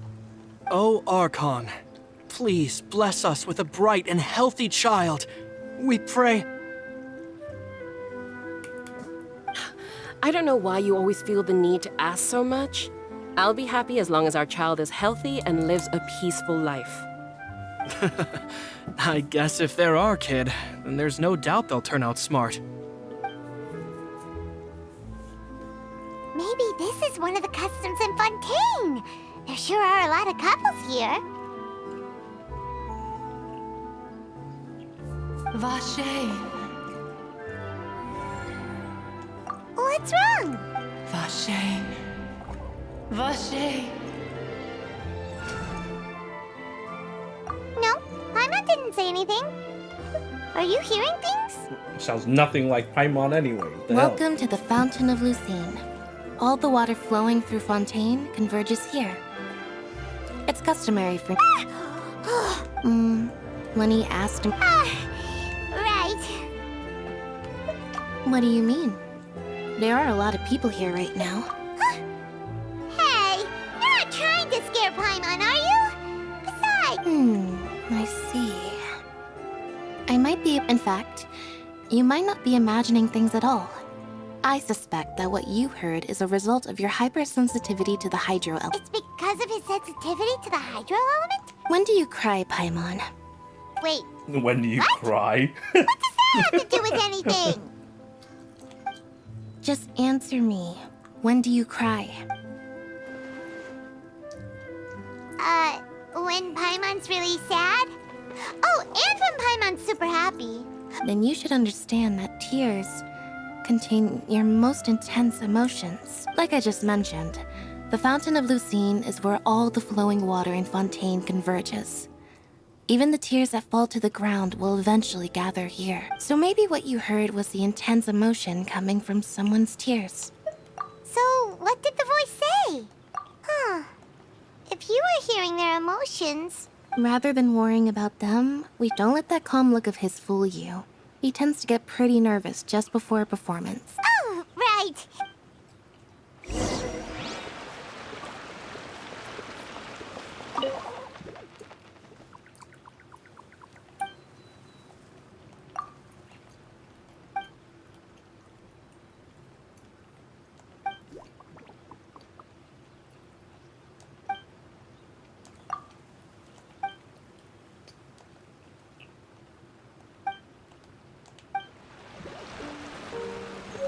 It goes back to hop, skip, jump.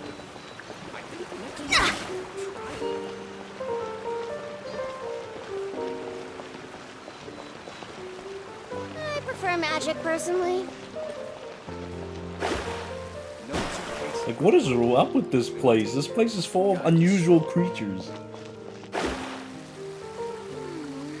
Lady Furina hasn't changed one bit.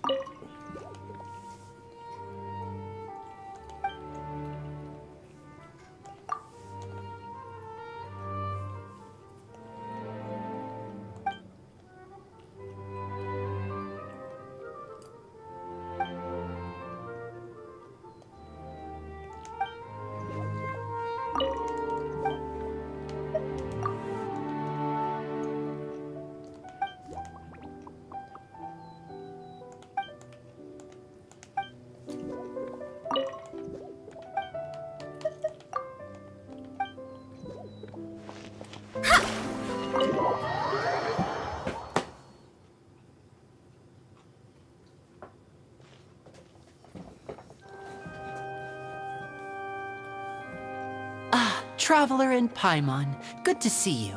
I knew you two would come. Are you kidding?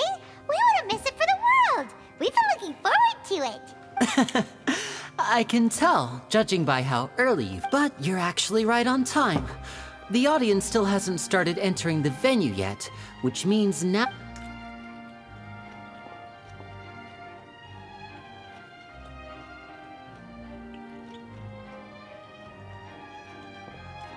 The Opera House has assigned seating, so you always have to make reservations.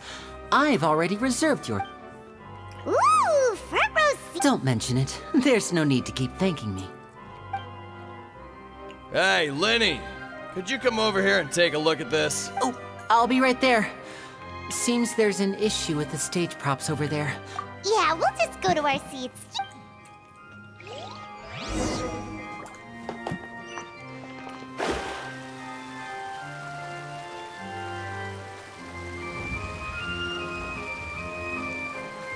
Yeah, it's just water going to the seat.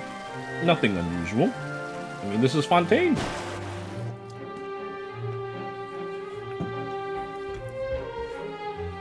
Oh, these should be our seats. Come on, let's sit down. Why are we sitting next to that guy? You know, when I go into theaters and stuff like that, and there's a guy sitting over there, I don't know, man, and there's plenty of space, I would probably sit somewhere else. I wouldn't sit right next to that guy. It just doesn't seem normal. Hey, Traveler, maybe we should strike up a conversation with the person next to us. Since we're sitting together and the rest of the place is practically empty still, it's kind of awkward if we don't say anything. Oh, you little... Of course you put this on Paimon.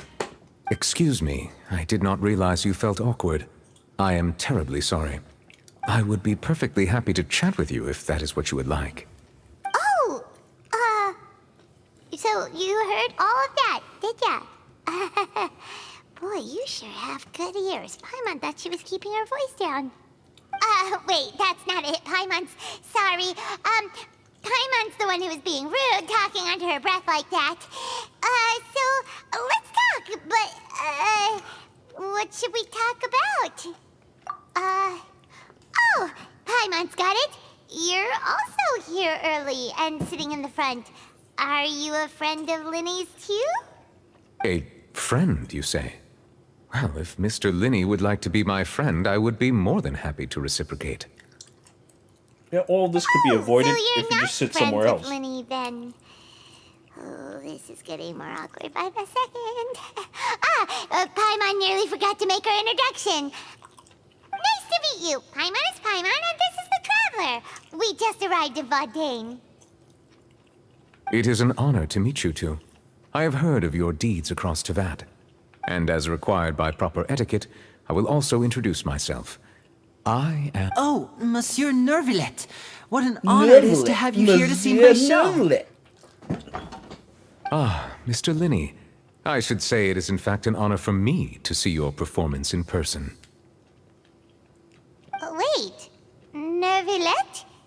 Could he be... I saw you all chatting just now, but it seems you still don't know who Monsieur Neuvillette is. Allow me to introduce you to Fontaine's Chief Justice. That seat is always reserved for him. It wouldn't be too much to say that he's the symbol of justice and honesty here in Fontaine. Ooh, sorry for being so rude just now. Paimon had no idea you were such an important person. No offense taken. Being Chief Justice is merely what I do for work. Nearly every person has their usual reserved seat, so I'm not so special, really. And by the way, I should probably let you know, even though I would prefer not to. There's someone sitting up there in the VIP seats that has been striking a pose for quite a while now.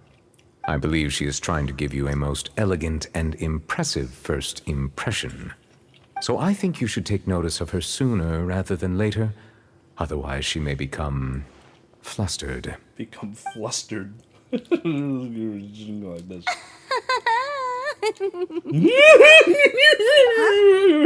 Oh, it's Furina, the Hydro Archon. Huh. She sure has a smug and satisfied look on her face. Guess she has no idea that you saw right through her act. Very good. That is for the best. No need to pay her any more attention. We may now enjoy the show. Huh? So is this what things are like between the Chief Justice and the Hydro Archon? All right, please wait just a moment longer. I've pretty much finished my preparations, and the performance will start as soon as the audience has made their way to their seats. Yay! The show's finally about to start! Paimon can hardly wait! Paimon's never seen a real live magic show before!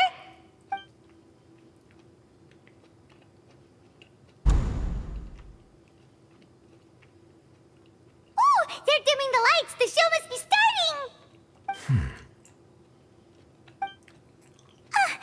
Sorry. Paimon will try to stay quiet. Welcome, one and all, to the Opera Epiclese. I am the star of today's show, Linny. And over here is my sister, Lynette, who will be working as my wonderful assistant. Please, let's give her a warm welcome. Hello, everyone. I know she may seem to be a little sleepy right now, but that's just a sign that she's nervous. Whatever. Now, some of you may be thinking, two vision holders who can freely manipulate elemental powers performing magic is not true magic at all. So, I would like to take a moment to assure you that elemental powers will have nothing to do with what you will witness on the stage today.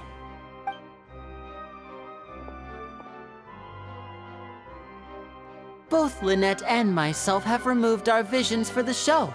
That way, even the gods won't be able to help us. Oh, good point. That's what makes the show real magic. Now, without further ado, let the show begin.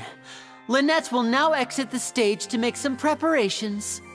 I know you might miss her, but don't worry. She'll be coming right back on stage momentarily. Perhaps in an unexpected way.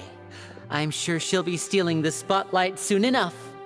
Oh, and before I forget, there's one more thing I should say. You never know what can happen in the blink of an eye. A magician's greatest skill is making things disappear or appear. The possibilities are endless.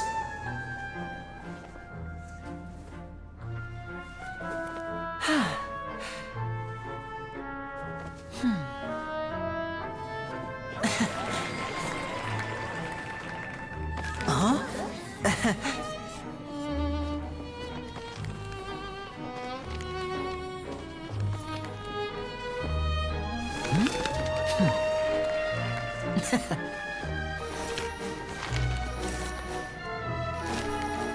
But this isn't what you came for. These little tricks, you've seen them all before.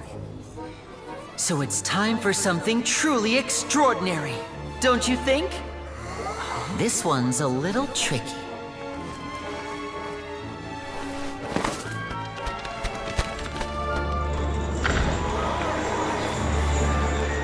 Using this water tank, I shall make my sister vanish completely, right before your very eyes.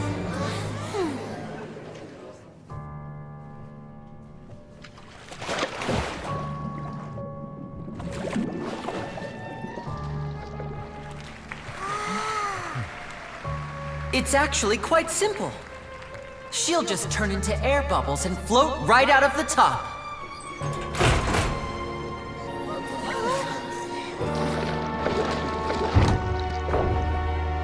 Oh no! I told them to check all the props carefully. With the lid on, even air can't escape. An amateur magician would be getting very nervous right around now. Luckily, it's me on stage, so let me show you what a true virtuoso can do.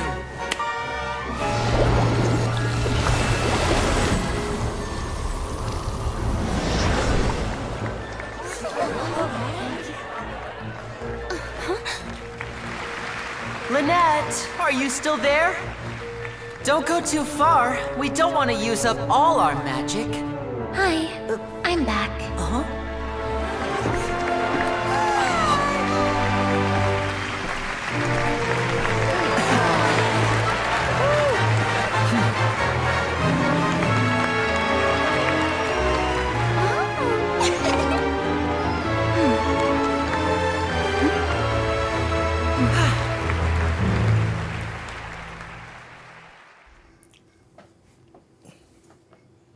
You know, it would be nice if she came back naked. That would have been interesting. She left behind her clothes! What just happened? How did he do that? Herman didn't see him do anything! That would have been great! That would have been wonderful! She should have been completely naked! And also, what's with Furina just now? She's like, it's like she's never seen something like that before. I wonder, you know, she doesn't want a duel. She haven't done anything right now. Is she like even an Archon? Maybe she's fake? Maybe she's just there for fun. Maybe she's not even an Archon. Maybe the guy right next to us is the actual Archon. Like, what is the deal with Furina? She hasn't done a thing! And she's surprised by some water show. It's so strange. If you could see easily through his tricks, then that would mean that his skills are still lacking. To appreciate magic, you should focus on the show happening on stage, rather than getting caught up in trying to see that which has been intentionally hidden. Guess you're right. Paimon couldn't believe her eyes when Lynette reappeared. Amazing! Thank you everyone.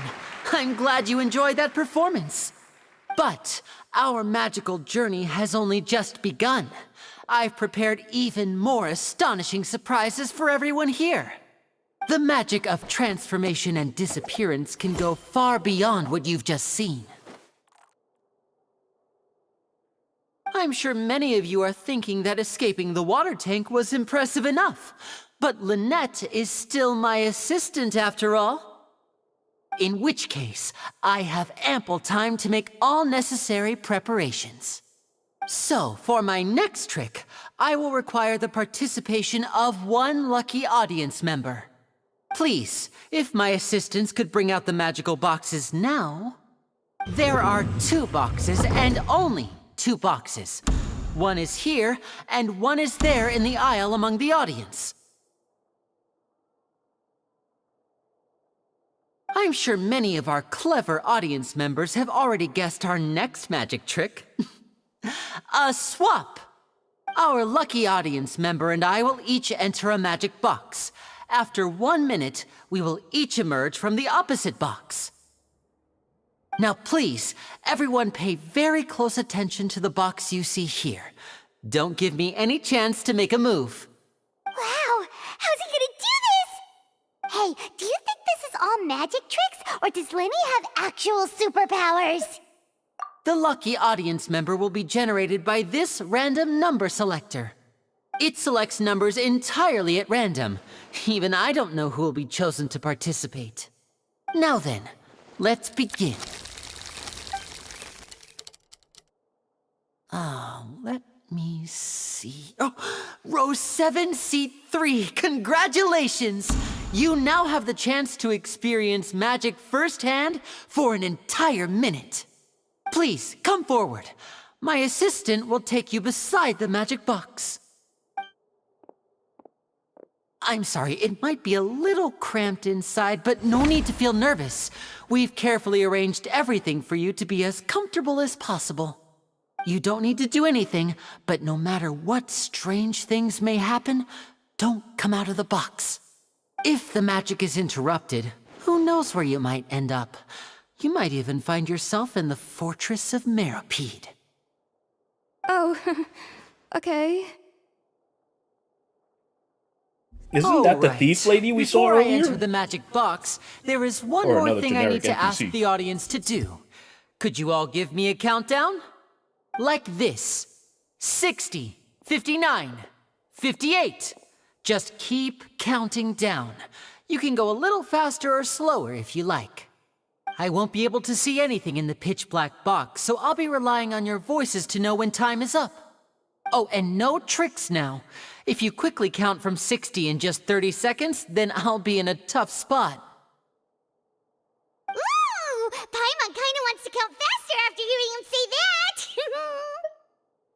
No, that won't do. I can see it in your eyes. You still can't be trusted. Let's practice together. Come on, repeat after me. 60, 59, 58.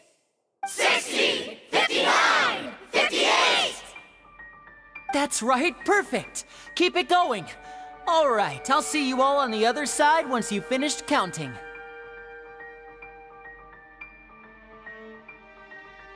$54, $53, $52? Huh? Why aren't you counting, Nervalet?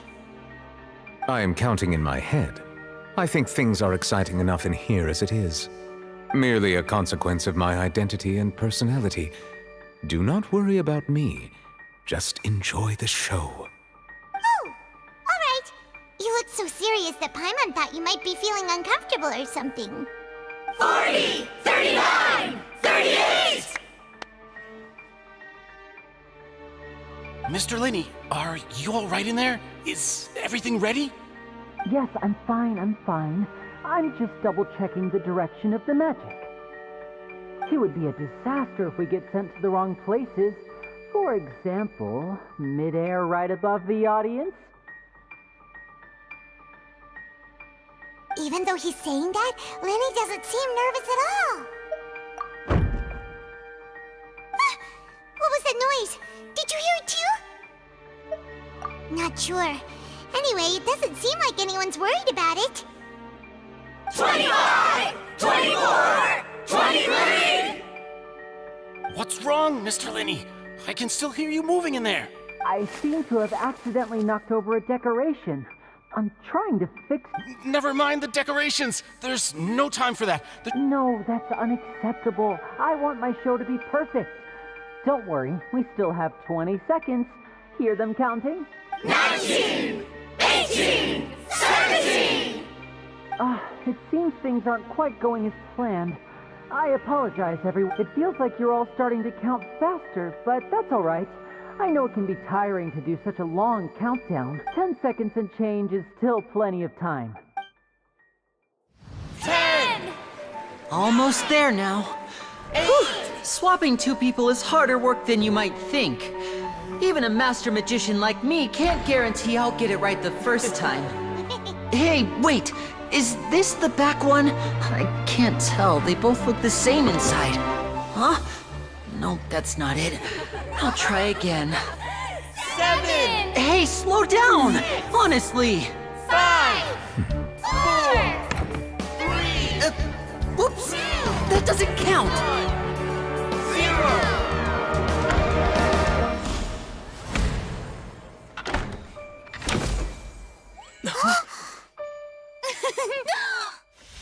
Ta-da!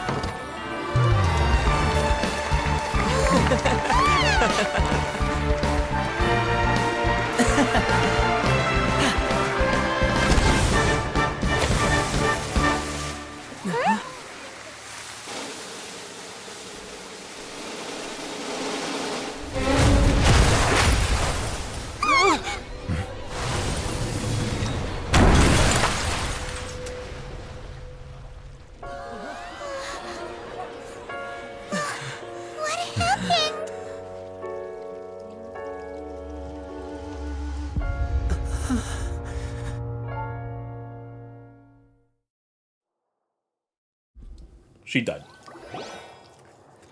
Huh? Is this part of the show? Mr. Lenny, you're going to use magic to fix the stage now, right? What happened?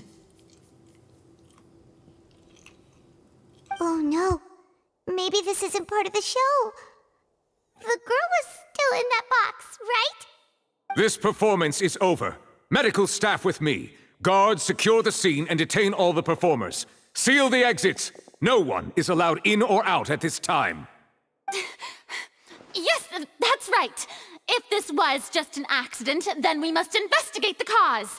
But if this was all part of some scheme, then those accountable will not escape the judgment of the God of Justice! No need to be alarmed, you two. We'll get to the bottom of this soon enough.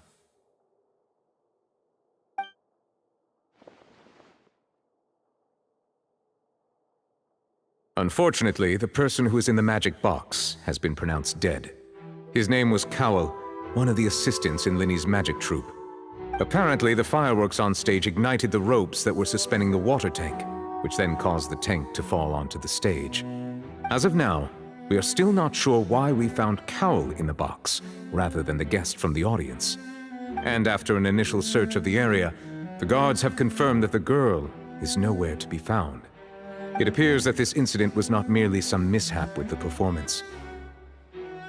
And there are many indications that it is connected with the case of the serial disappearances of young women. The serial disappearances case?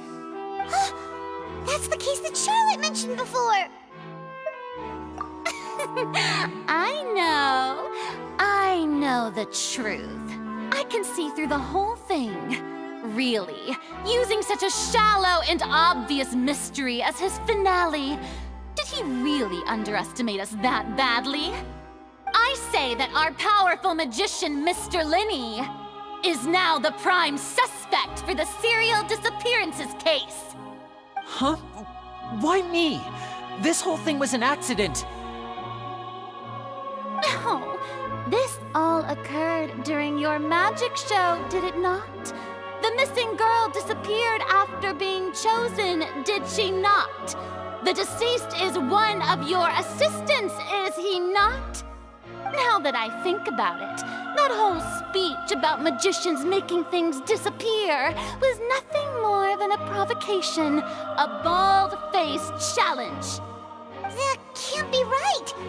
How can Linny do this? He was in the box on the stage the entire time! We can even hear his voice! Besides, before the show, he told us that he would like to catch the criminal behind the disappearances! He couldn't possibly mean catching himself! Save discussion for a later time, please. Lady Furina, may I assume that your comments just now constitute an accusation against Mr. Linny and his associates, and that you are pressing charges? Huh? I just think that he... Well, I think it might be a little early to talk about formally pressing charges. But what Lady Furina said just now makes perfect sense. Looks like she's gonna personally deliver justice. A kidnapping and murder carried out under the cover of a magic show. Lady Furina said it all. I mean, of course, my dear people. But what excites me even more than the obvious truth before our eyes is the opponent I'll be facing. That's right. I mean you, Traveler. You'll support Linny, won't you? After all, he was the one who helped you the first time we met. Then there's no problem at all. You know, the Traveler and I already had a duel the first time we met. But with Linny's help, our little duel ended in a draw. But draws really are the most boring possible outcome. So, no more draws. Between the two of us, there must be a clear winner and loser. And what better place to hold such a riveting showdown and decide the true victor than here, on the grandest of stages, the Opera Epiclese. It wasn't a draw. She obviously lost last time. I understand. Charges have now been pressed, and as such, a trial is in order. Well, traveler, seems Lady Furina has set you in her sights. But putting her dramatic rhetoric aside for a moment, I would like to ask you, are you willing to act as Mr. Linney's attorney and defend him in this case? Very well. The trial will be held a day from now in the Opera House. Both sides may investigate the scene to build their cases and search for the truth.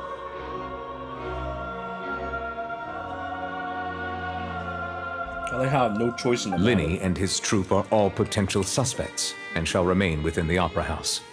The audience may begin to leave in an orderly fashion once they have been cleared by the guards. A day isn't that long. Let's see what kind of case this big shot outlander can build in such a short amount of time. I'm really quite looking forward to hearing it.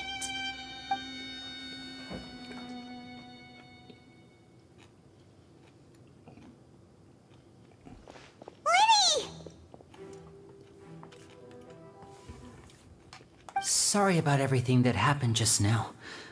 Were you frightened? Of course! Who wouldn't be scared after witnessing an accident like that? Yeah, I'm a little shaken up myself. How could this happen? And poor Cal. I know you already claimed that you would defend me, but now it's just us talking. Tell me, do you think I could possibly be the murderer? I understand. Even I'm not sure what happened, so I can only imagine how difficult it is for you to grasp the situation. I'm sure everyone sees me as the biggest suspect at this point. But if you ask me, the whole thing is mysteries layered upon mysteries, such that all that's left is confusion. I don't know whether what happened there on the stage was purely an accident or not, and I don't know why poor Cal was in the box. As for how that girl chosen from the audience could suddenly disappear, I'm afraid I don't have any answers either. If someone tampered with my performance, then we need to figure out what they did. Even a skilled and knowledgeable magician like myself couldn't pull all that off in just 1 minute. Which is precisely why we need to investigate! As this book says, the impossible could not have happened. Whatever happened must have been that which is possible. Paimon bought them when we were reading at the bookshop in the city earlier. Pretty cool, huh? Don't worry, Paimon used her own savings to buy them. It wasn't from our travel funds. I think they look cute on you, Paimon. You have good taste, Lynette. That's the right attitude. Feeling depressed, but with the guards watching our every move, it's going to be especially difficult. Good thing you agreed to be our attorneys. Yes, thank you so much. Yeah, just leave it. Oh, since we're going to start investigating, Paimon? Oh, well, I'm afraid that would involve some of our essential trade secrets as magicians. The secrets behind our magic are past saving, Linny. I suppose you're right. The truth behind our tricks is going to be important evidence that will be weighted during the trial. 'Tis truly a pity. As a magician, our magic show is a work of art. We've poured countless hours and spared no effort in perfecting it. But if revealing our secrets will help you uncover the truth behind what happened, then it will be well worth it. We should go somewhere else if we're going to discuss our magic tricks. We'll go speak with the guards, and in the meantime, you can go investigate the stage and the seating areas. All right, let's go have a look while the investigation teams are still here. Detective Paimon is on the case! Oh boy, let's play Ace Attorney. It's been a while. Hello, officer. How's the investigation going? I see. You must be the traveler that Lady Furina mentioned. Listen, I'll be perfectly honest with you. I'd avoid getting mixed up in this whirlpool of a mess if I were you. Huh? What do you mean? Come with me and you'll see. The deceased is one of Linny's assistants named Cal. Even though he hadn't joined the troupe long, he was hardworking and everyone generally liked him. The assistants are usually in charge of setting up and inspecting the props, as well as assisting. As you probably saw when you were in the audience, the water tank suddenly fell and smashed the box with Cal. This is the real mystery. We've already searched the scene and were unable. However, if you look carefully, the box was positioned directly under the water tank. The ropes holding the tank were then burned by the pyrotechnic. All these factors lining up so perfectly makes it hard. If anything, the more logical explanation is that the whole incident was intentionally planned. But he doesn't have a motive. Are you both good friends of his? Well, you can't say we're good friends. So in just a short time, he was not only able to win your trust, but even convince you to act as his attorneys. I know there's no such thing as magic.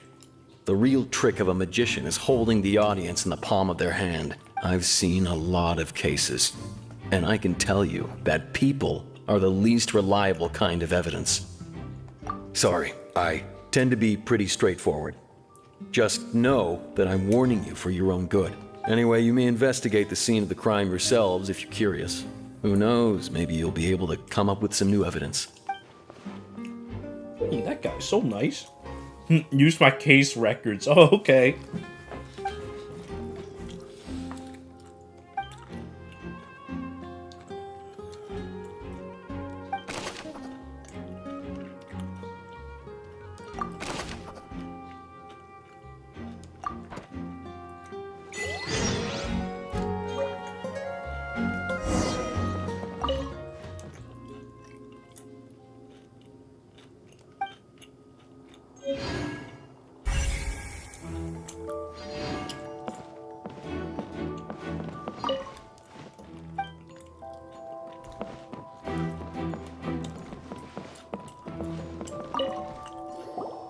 So this is the rope that broke and caused the water tank to fall. The rope looks pretty durable.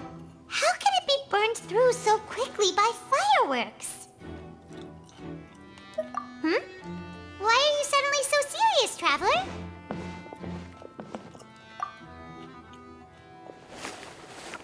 Whoa. Look! This bit is made from different material! Oh, man. Most of it was burned away, but there's still a little bit of it left. Huh. So if a rope meant to hold something was made with that kind of material... Wait! Paimon right up...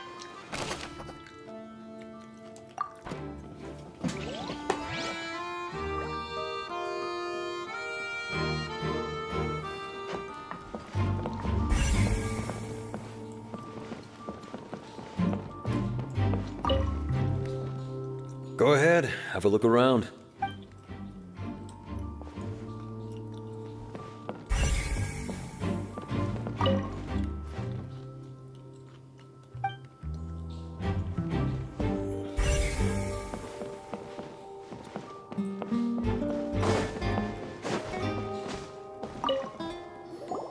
Hello there. What? Oh, this location has also been cordoned off because the Magic Troupe members are currently. The seats were all booked in advance, so we were able to deduce the missing woman's identity by checking the guest list. Sure, it's not like this is confidential information. We will publish it later anyway when we petition the public to help us find the missing person. Her name is Halsey. She's a painter from Fontaine who's made a bit of a name for herself. Apparently, she wasn't a regular at the Opera House, but she'd been feeling some pressure with her work lately, which made her decide to come see the magic show. The Magic Troupe members all claim not to know her, and we have looked into her social connections. It seems that she has no personal grievances or conflicts of interest with the suspects. Simply put, she wasn't related to the Magic Troupe at all, which matches the features of the previous serial disappearances. Were the victims of previous cases also chosen at random? That's how it seems to us, in any case. Apart from the fact that they were all young women of around the same age range, there really weren't any other connections between them. Okay then. No need to be so formal. If you do happen to see the missing girl, please be sure to contact us. It is of utmost importance that we get to the bottom of these disappearances. You know, this game has been turning into a visual novel anyway, so this is perfect. It'll be just like Phoenix Wright all over again.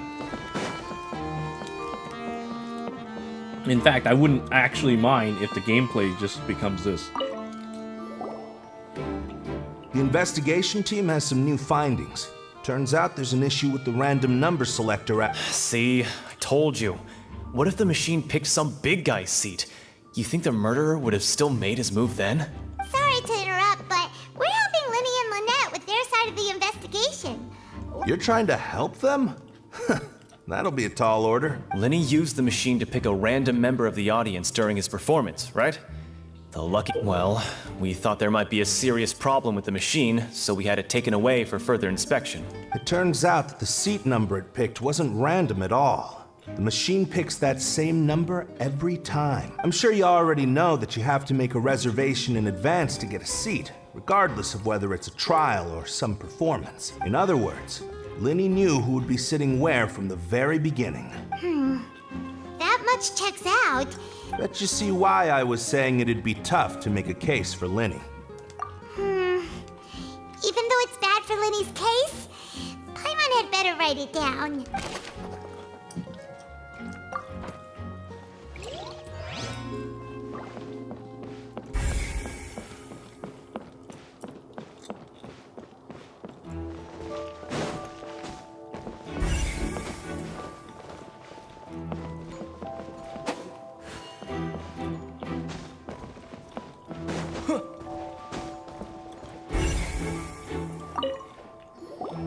I see that you're investigating the area. Well, it just so happens that I'm interested too.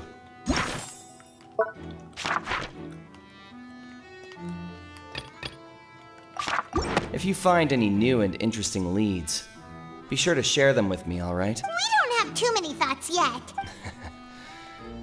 Then why don't I tell you my hypothesis first?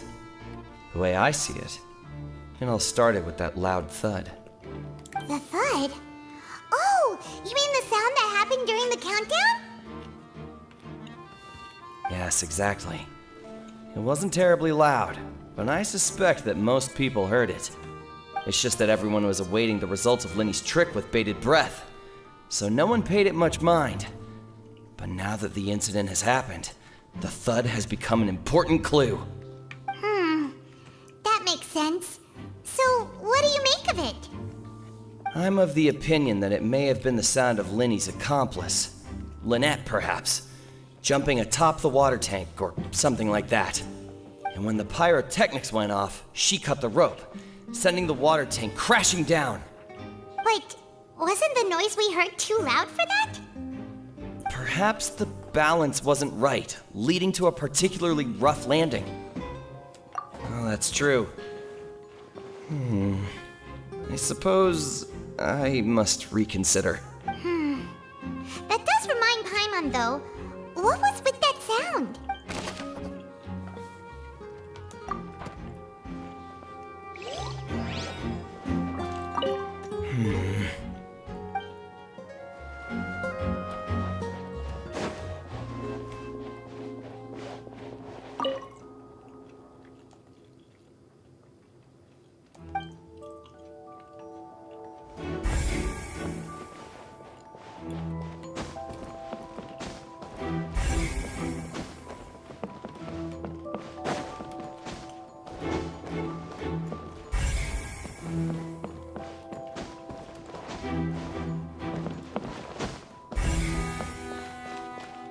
Lenny's still talking to the guards. Let's see, I think someone will be assigned to monitor us late. Lenny's still talking to the guard. I think someone...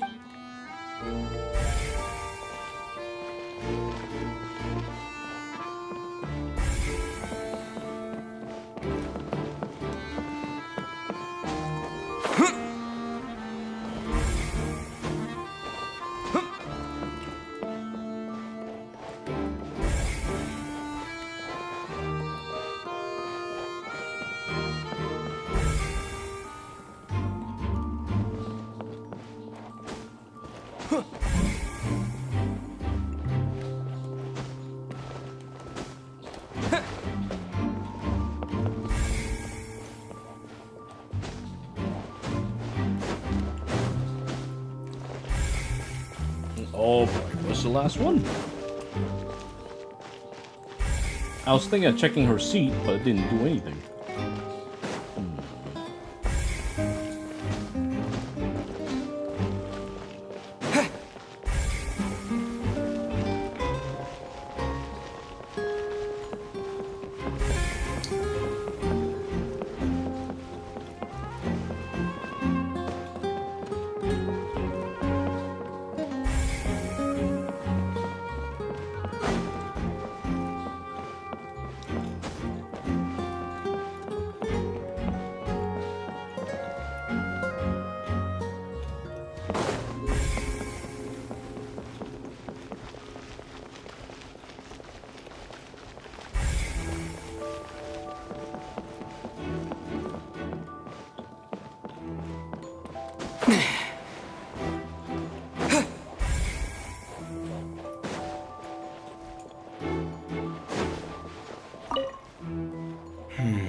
Could it be?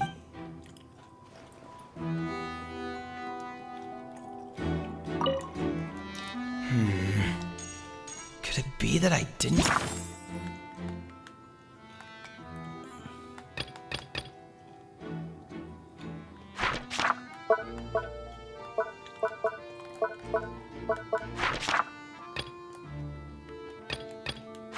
See it happen?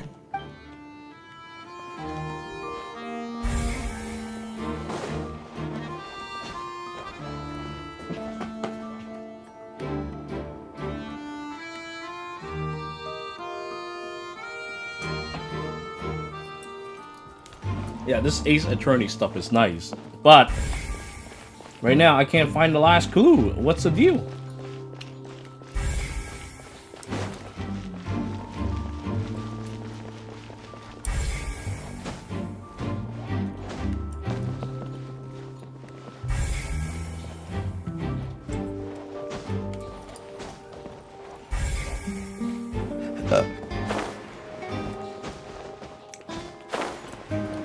Do I have to, like, present to someone?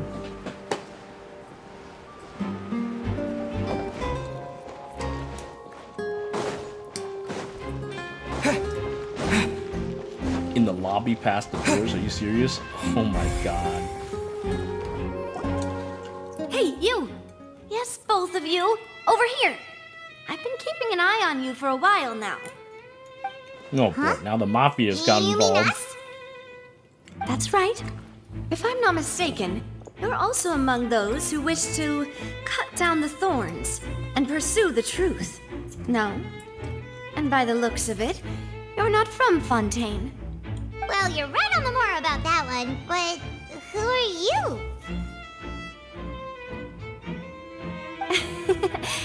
Have you never heard of the Spina di Rosula? From mediating disputes and providing protection to solving conundrums, you name it, Spina di Rosula does it. And I, Navia, have the honor of being its renowned president. Though those who play by our rules call me boss. I'm Silver, her attendant. Pleased to meet you. And I'm Melus. Demoiselle's various daily needs and affairs are under my purview. Huh? I'm Melus. Mademoiselle? What gives with the names? Well, I am the second generation president. Malus and the others are still used to my previous title. My apologies, Demoiselle. Should you prefer, boss, I will endeavor to use that instead. No, no need.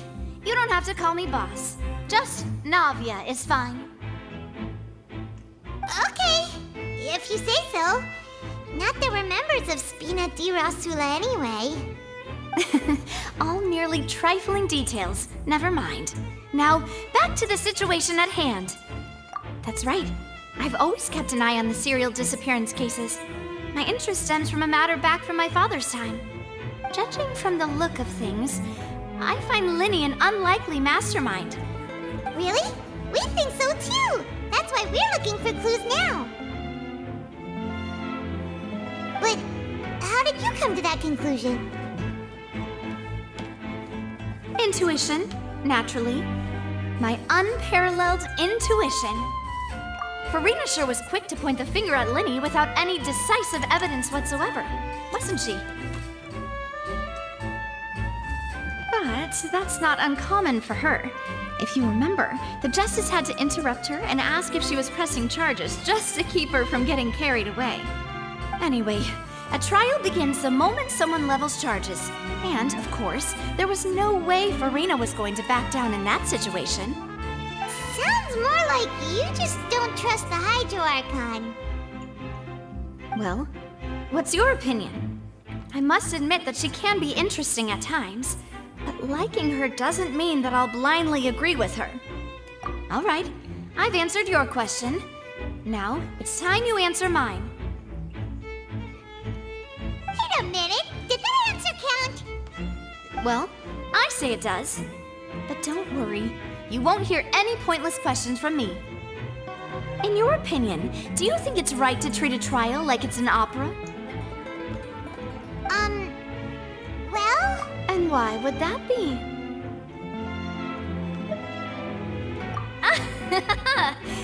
See, Silver and Maloose? I told you they'd be different.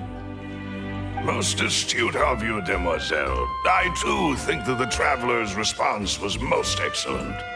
No matter how wonderful the script or how fervent the audience's expectations may be, the trials that go on stage here must be based in fact. And if that can be done, boss, then... All right, that's quite enough, Maloose. Anyway, I like your answer. You pass with flying colors. Now, I need to make some preparations, following which our joint investigation shall commence. You two shall be my assistants. Wait! Since when did we become assistants? Oh, well, I can be the assistant. Sure. Or your companion, if you like. I'm really not that fussy. That's more like it. Far be it from me to brag, but I believe that Demoiselle's intuition will be instrumental in uncovering the truth. You wish to save a friend from false accusations, and we wish to unravel the disappearances. In this sense, our goals are aligned. You have a point. You're quite the talker, aren't you, mister? And what about you over there? What do you think? You seem like you've got something on your mind. I have nothing to add. Oh, alrighty then. We'll be making some preparations first. Just be sure to let us know if they start revealing Linny's tricks. Thanks!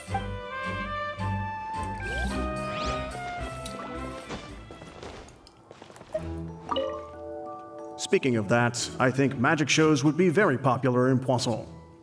I can see that. Maybe I should try to learn some magic. If I could make things disappear, cleaning my room would be a cinch. You need not worry about such things, demoiselle. That falls under my duties. Oh, right. Look at all these drills, just like an excavating device.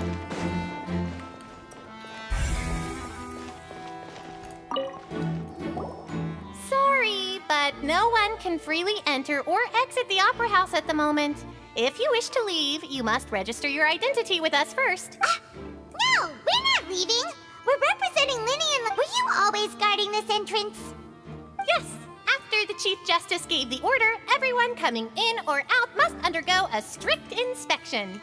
So, the missing girl couldn't have left from here. At least, not from that point on. I doubt there was much opportunity then, either. How can you be so sure, Well, because I was in charge of security near the entrance at that time. I couldn't see Linny's performance from here, which was quite a shame. Just my luck. But still, I did not abandon my post. And I stayed put no matter how loud the applause was. If someone had so much as even approached the door, I would have noticed it, let alone if they had tried to leave. We Melusines are good at that sort of thing, you know. So, it's safe to say the girl couldn't have left through here. All right, thank you for your help. This will be useful info.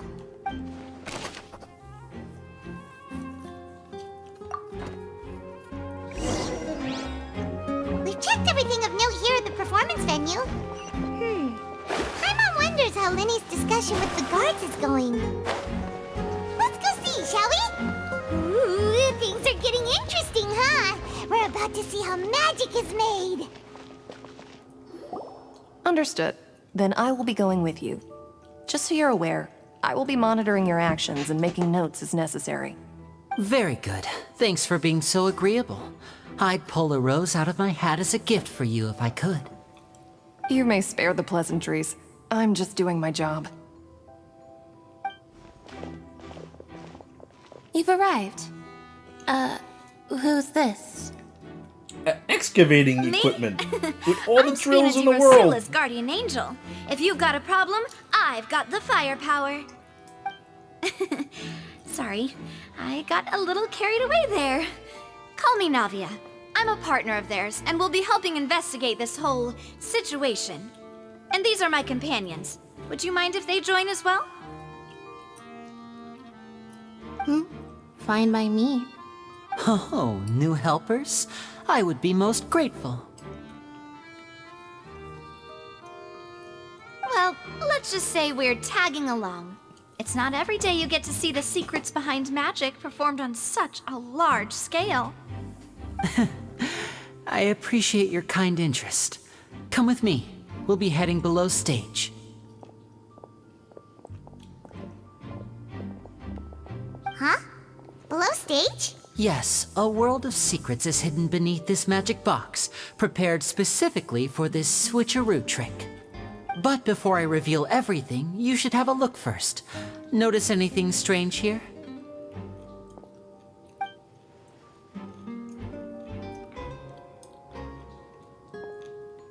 I'm not trying to be dramatic. Remembering the details of a trick will help you understand the methods used to perform it more easily. Huh. Weren't there balloons and other decorations here? Where did all that go? Ah, good eye. That said, you're still far from discovering the answer. The back? You mean the inside of the door? What's different about it? Paimon didn't notice anything. Very good indeed. I thought you might not be able to catch that, given that you were sitting in the first row. The back of this door was patterned. Those patterns are now gone, replaced by a smooth wooden board. So, if you put 2 and 2 together, what do you get? Exactly. All right, let's go. I'll tell you how it works as we head down.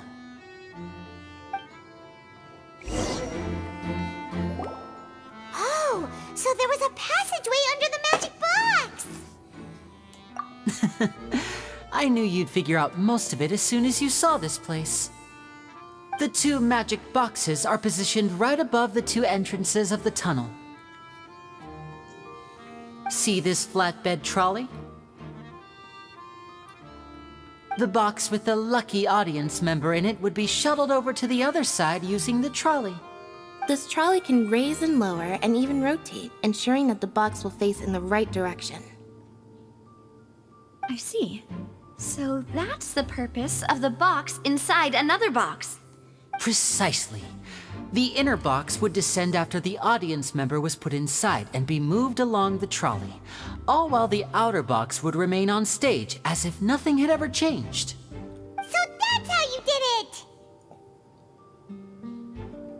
Once the box was lowered, the trolley would store some energy through this device here, with which it would complete the rest of the steps. The audience member would only be able to feel some slight movements in the dark, and by the time she walked out, she would already be back on stage. Right! You were talking that whole time, and you even came out for a moment near the end! Ah, yes. A phonograph operated by Lynette was used to achieve that effect. My assistant and I had already scripted our conversation beforehand. When the countdown began, I had already gone to the opposite box via a tunnel using that ladder. And what about Lynette? Where was she? I was in the mezzanine space in the back of the box. Oh, interesting! That's how we were able to coordinate Linny's lines with the assistant. And, by the way, I was the one who walked out of the box at the end. I mean, we are twins. All it takes is a change of clothes and no one can tell who's who. And that's my favorite part of this trick. Only Lynette and I can perform it. So that's how it all worked! Wow! Every detail you revealed was more amazing than the last! Lynette would briefly walk out of the box and then go back in, jumping into the tunnel and escaping before the box on the trolley could finish ascending. And then I walk out of the other box in the audience area, and the trick would be complete. The operative word here being would. But as you saw, Cal was in the box, not our audience member. She, on the other hand, mysteriously vanished. We really don't know how that happened. If not for that interlude, this would have been an astonishing trick. I probably never would have figured out how you pulled it off. And yet, to think that someone was able to use this magic trick to commit a crime. Could we have a look around? I think we can come up with some more leads. This is the scene of the crime, so Lenny and Lynette are not permitted to stay here. I'll escort them back up. Yes, of course. No need to be so strict now. I won't disappear into thin air, you know. Thanks, everyone. We're counting on you.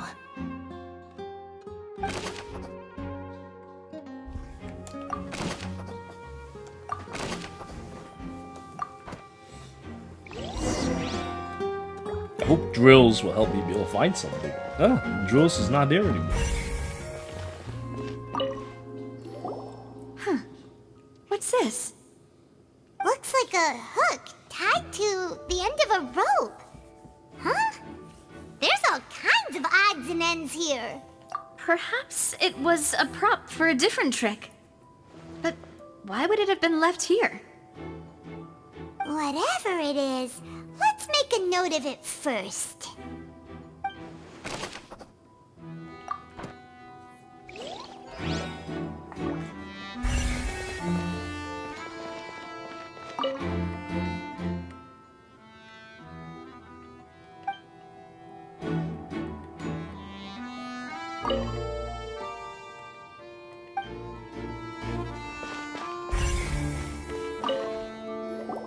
The floor is wet. Please be careful not to slip. The floor is wet. Yeah. Why would there be water here?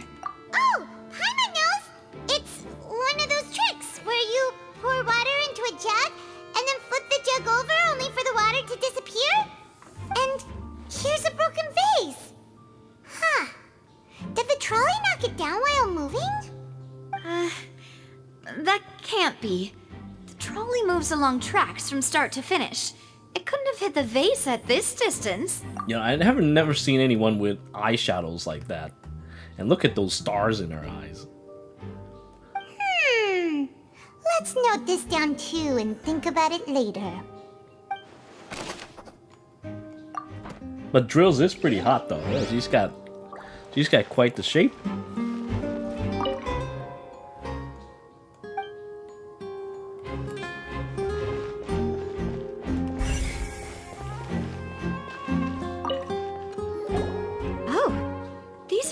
That the lady chosen from the audience was wearing, right? Oh, now she's Clothes are losing her here, clothes too. But she's nowhere to be found. Right. And do you really need to do that if you're kidnapping them? Ugh, this is so confusing. Paimon doesn't want to be a detective anymore. Oh man, so if we find her, she'll be naked too. Oh, that'll be hot. I can't wait to have that happen.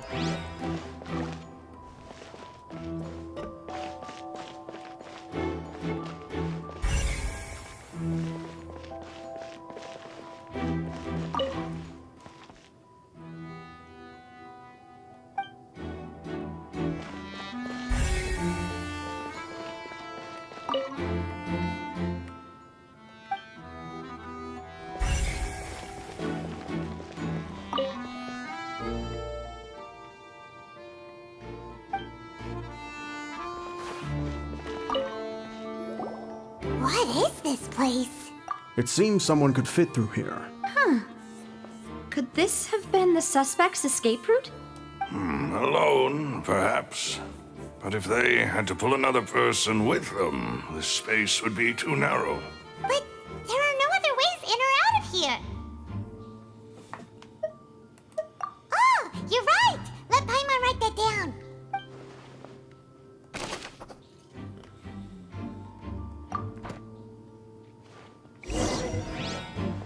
Since we're just about done I wonder if the missing down lady here. is the culprit. Oh Yes. boy. Let's head back up.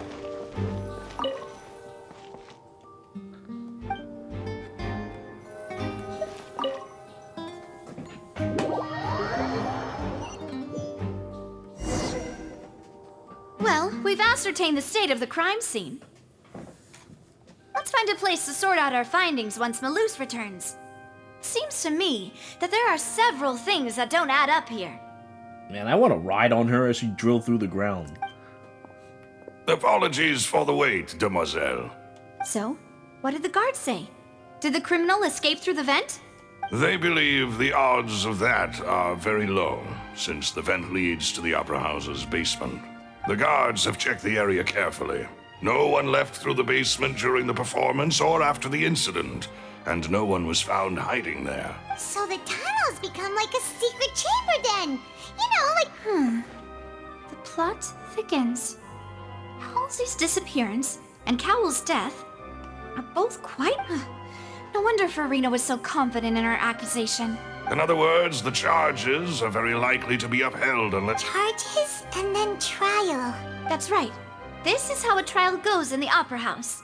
During the proceedings, the Chief Justice and the oratrice will hear statements from both sides. That's right. This is how indemnitium is produced. The statements from both sides, the defenses from attorneys, witness testimonies, and even the audience's emotions will all be projected on the oratrice. To put it simply, it's as if the oratrice has its own will and is a judge in its own right. This also precludes any kind of favoritism on the part of the Chief Justice.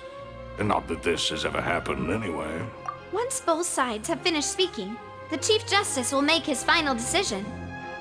This, too, will be used by the oratrice as a reference.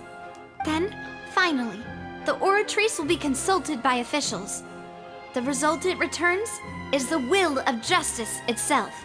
Huh? So that machine is the one that actually decides? Paimon thought Novelet called the shots. In practice, there is very little difference. Both have always come to the same judgment. Which is why people have great faith in the Chief Justice. Ah, yes, the guards also asked me to convey that none of us will be allowed to leave this place before the trial. Huh? Why? Because we've chosen to act as the twins' proxies. That makes us persons related to the case. They're concerned that we might be colluding with outside parties, or that we might find outside help to disrupt the case. Just drill us outside.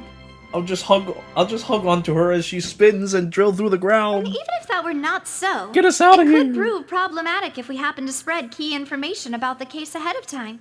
I'm ready to break out at any time. Whoa! There's no need for that! Paimon thinks they have a point. That said, are they providing food? Of course. I just hope you don't mind the lack of options. I'm afraid that catering to all tastes is not in the cards, nor is any guarantee of balanced nutrition. Not even balanced nutrition? Come on. In that case, let's just sort out our findings together here. Pity. I was hoping to take you to try some of Fontaine's famous desserts, too. I mean, what better way to properly think through our findings than over some tea and sweets? Huh. Breaking out suddenly doesn't seem like such a bad idea after all. Just kidding! Paimon will still do her best, even if there are no snacks. What do you mean, no snacks?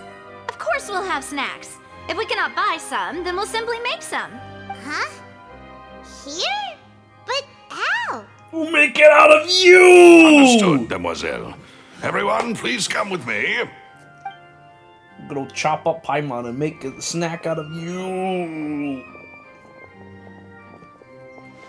Wait, you're carrying a portable stove with you? Yes, I must be prepared to meet the demoiselle's baking needs whenever the fancy strikes her. I have eggs, sugar, and almonds at the ready. Good work, you two. Then I'll get to it. Please sit tight for a moment. You'll get to taste my awesome snacks soon enough. These three are quite the interesting group.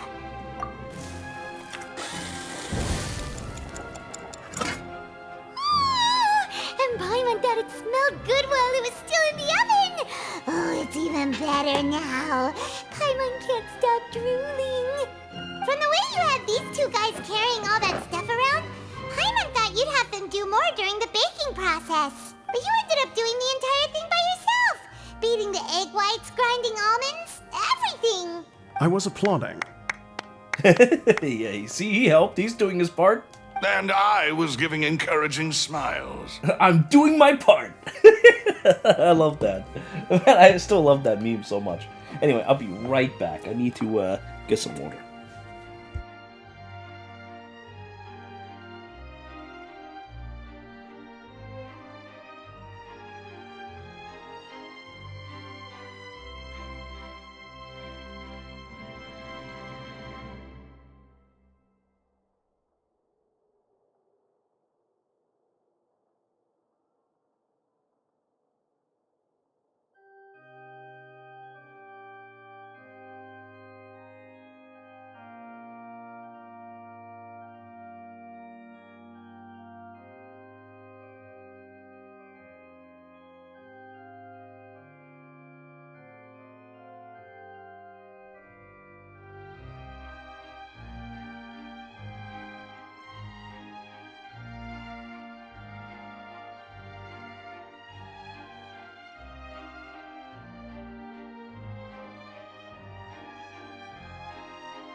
Oh boy, I have such long arms. I carry 6 bottles of water just like that. Ain't no one got time to go back and forth to grab more.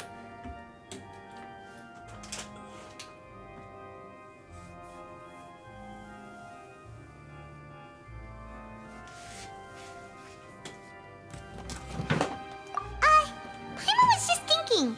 Aren't you worried about getting your fancy dress dirty, beating egg whites and baking like this? Well, I don't think it's carved in stone anywhere that fancy ladies can only read books, sip tea, ride horses, and play the piano. I just really enjoy making snacks. Don't underestimate beating egg weights, by the way. It's a real arm workout. You also need to beat them to just the right consistency, or your macarons will crack. Anyway, give these a try, fresh out of the oven. There's 3 for each of us. Only 3? Well, eating too many sweet treats might send all that sugar to your head.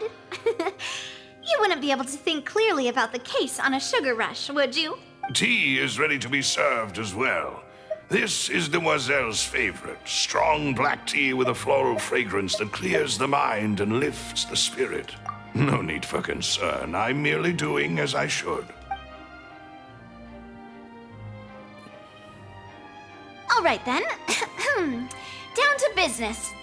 As Paimon mentioned previously, the tunnel seems to be something of a secret chamber. However, we can assume that Linny and Lynette were not alone within it. Some criminal also occupied its sealed confines. The magician twins could have committed the crimes, of course, but they lack any logical motive. Exactly! Why would they do such a thing right when everyone was watching? The flower vase and the thud we heard during the performance could indicate some altercation between Halsey and the criminal in the tunnel, resulting in the shattering of the vase, the discarding of her clothes, and her abduction. Perhaps the criminal thought that since she was chosen from the crowd, she would be too easy to identify if she was still wearing the same clothes. Paimon thinks that makes sense, but the real trouble is... True. None of the clues we found thus far support the existence of this third person. But the only people left to consider are both technically victims, whether it's the missing girl, Halsey, or poor Cowl. Huh. Could Halsey have secretly made modifications to the magic props in order to murder Cowell before making her escape? That's right. And even if she had tampered with the setup, she would need to understand the entire trick to pull it off. Nor does she have any motive. The guards said that she has never had any dealings with the Magic Troop's members. Were we not thorough enough in our search? From the sound of things, this is turning into an impossible case. Your macarons are amazing though, Navia. They smell great! They're nice and crisp and super sweet! They are my specialty after all. And I see you've already had 5 of them. What? 5? Oh, that can't be right. Paimon only counted 3, honest! Please don't worry about it. At my age, a few less sweets might actually be a good thing. No. Being greedy is one thing, but Paimon knows how to count. Besides, Paimon knows that if she ate too many, then others wouldn't have enough. Wait, even you don't believe Paimon? How could you? If Paimon ate those 2 extra macarons, then may they turn into stone in her stomach! All right, we get it. Well, I suppose one of us might have gotten too engrossed in our chat and eaten them by mistake. No big deal. Malus, set up the stove again if you would. Huh? What are you doing? Making sure everyone gets 3 macarons, of course. Exactly. We don't want to trouble you. As you wish, demoiselle. And I have the egg, sugar, and almonds. Well, this really is your hobby, huh?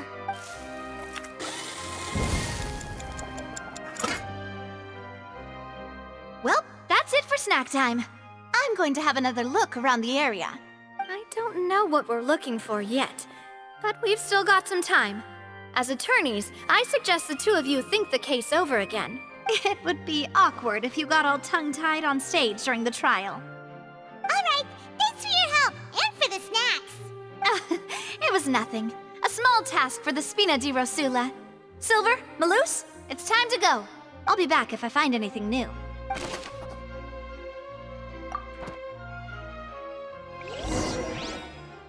Alright, it's time to put our heads together. We've got to get our defense ready for the trial. Oh, it's probably gonna be a long and difficult case. There's no point in worrying about that now. We just need to prepare. Here, take Paimon's notes. They should help you review the situation.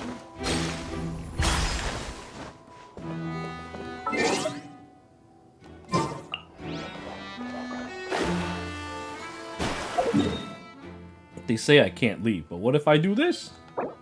It'll affect your current quest progress.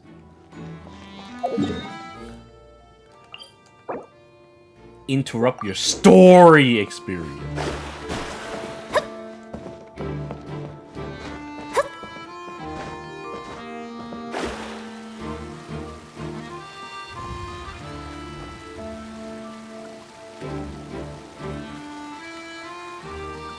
See, I'm water. I can leave.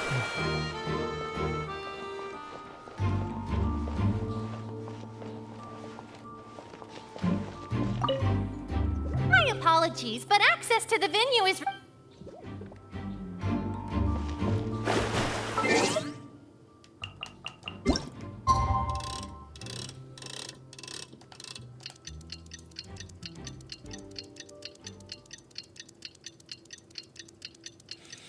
No one does this to me!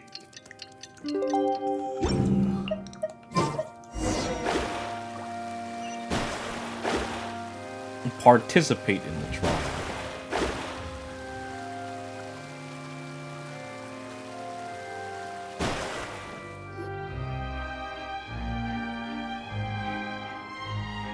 What do we do? The whole situation is so confusing. Good plan. Impossible things don't just happen. Just relax. Even if everyone else suspects Lenny and Lynette, at least we will be supporting them from the stands. Besides, I doubt Furina understands any more about what happened than we do. Thanks, Navia. Well, we'll be going then. Best of luck to you.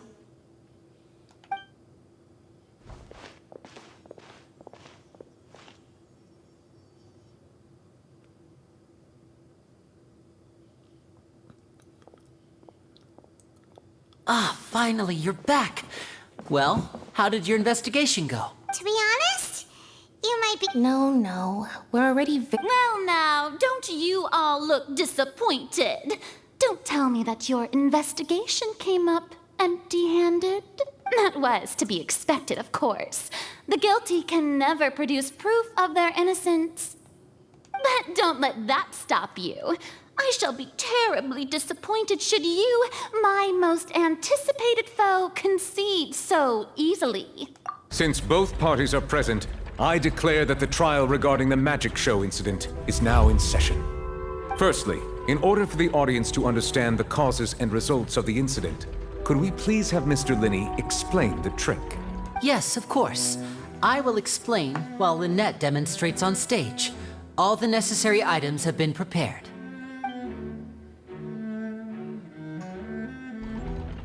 Thank you, Mr. Linney. In that case, I take your statement to be that you ran to and remained hidden within the magic box in the audience stands once the trick began, and thus could not have committed the crime. Is this correct? Yes, that's correct, Your Honor. In that case, I call upon the prosecution. Lady Furina, do you wish to refute his statement in any way? Why, of course I do. Allow me to take the first shot and break this case wide open. Mr. Linney is clearly lying. There is no way you could have been in the box the whole time if you were to abduct Halsey and murder Cowell. In fact, I'd say you were hardly in that tunnel at all. That is simply your hypothesis based on the presumption that I'm guilty. Oh, is that so? And if I may ask, what did you hear while you were inside your box? The roaring countdown of the crowd, of course. That's how I kept track of the time and built anticipation for the finale. And you didn't hear anything else at all? Nothing that might leave an impression of any kind? No, nothing. I see. But when the count reached 30 seconds or so, there was a thud. One so loud that I believe practically everyone heard it. Huh? Hey, hang on! Something's not right here.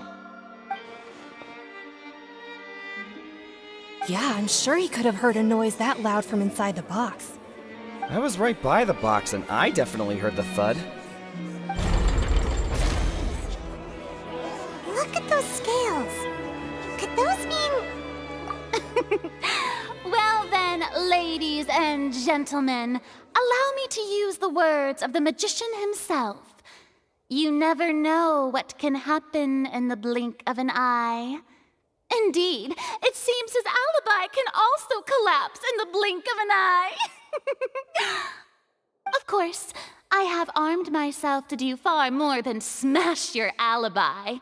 Confidence cannot go unfounded, and my foundations are rock solid. Tell me, aren't you and Lynette actually from the House of the Hearth? The House of the Hearth? No wonder they did something like this. So the serial disappearances were the Fatui's doing. Now it all makes sense. I've got a feeling that what happened on stage probably wasn't just an accident. That's irrelevant. Our identities have nothing to do with what happened. Indeed. Then perhaps you could tell us everything that happened during that 1 minute. Your first priority is to prove yourself innocent after all. I'm sure there is little that needs to be kept secret now. Unless your script already has holes in it. The Outlander is speechless. My, oh my, don't they look flabbergasted? Now comes the infighting and discord, I suppose. This was almost too easy. Oh, good thing I made all those preparations. Seems the all-nighter I pulled last night is really paying off. Hey, Linny! Why didn't you tell us this before? Order! Order! Mr. Linney, allow me to re-establish the facts. Lady Furina has raised 2 points. First, when the thud was heard in the Opera House, you were neither in the box nor the tunnel. Second, you and Ms. Lynette are both members of the House of the Hearth. Are these claims true?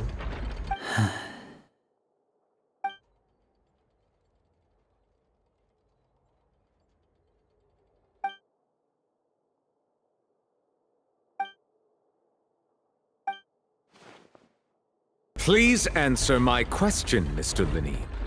I'm sorry. Yes, they're true, Your Honor.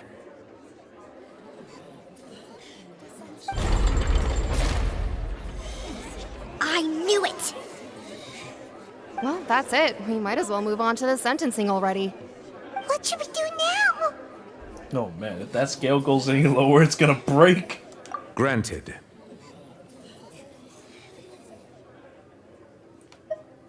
My defense cannot proceed. In that case, what is your request? Is that really necessary? They're already as good as guilty. The defendant deceived their own attorneys. What is there left to discuss?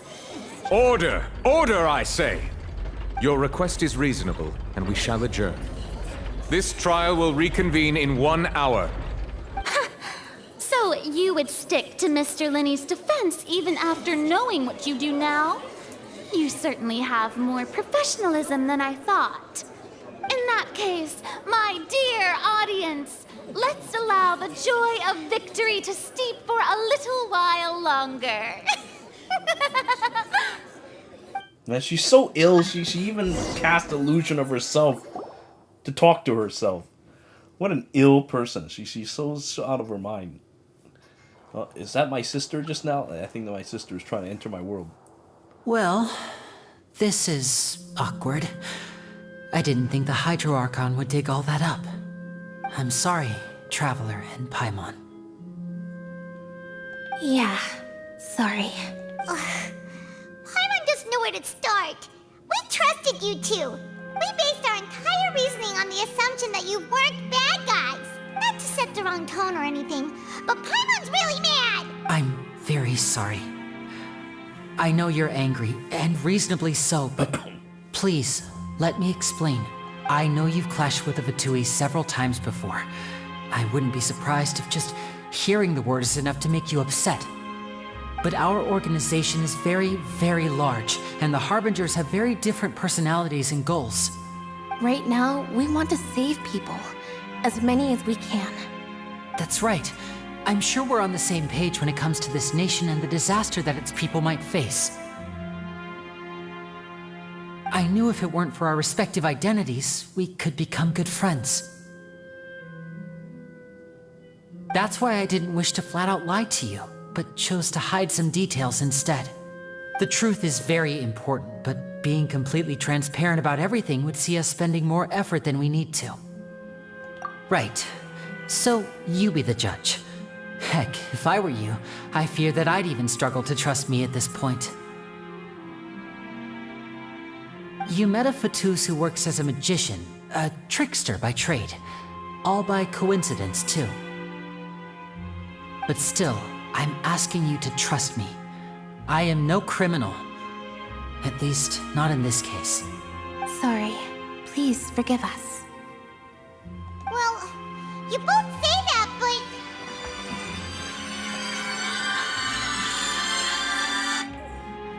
Hey, hold on. I'm gonna finish up Phoenix Wright real quick. Yeah. There's Phoenix Wright in Genshin at the moment. Yeah, just give me. All right, bye-bye. Oh boy, I can't believe this. I hope this part finishes quick, but I'm having a tough time with this. Right, let's hear your answer first, and no lies now! Of course. I'll answer any question you ask.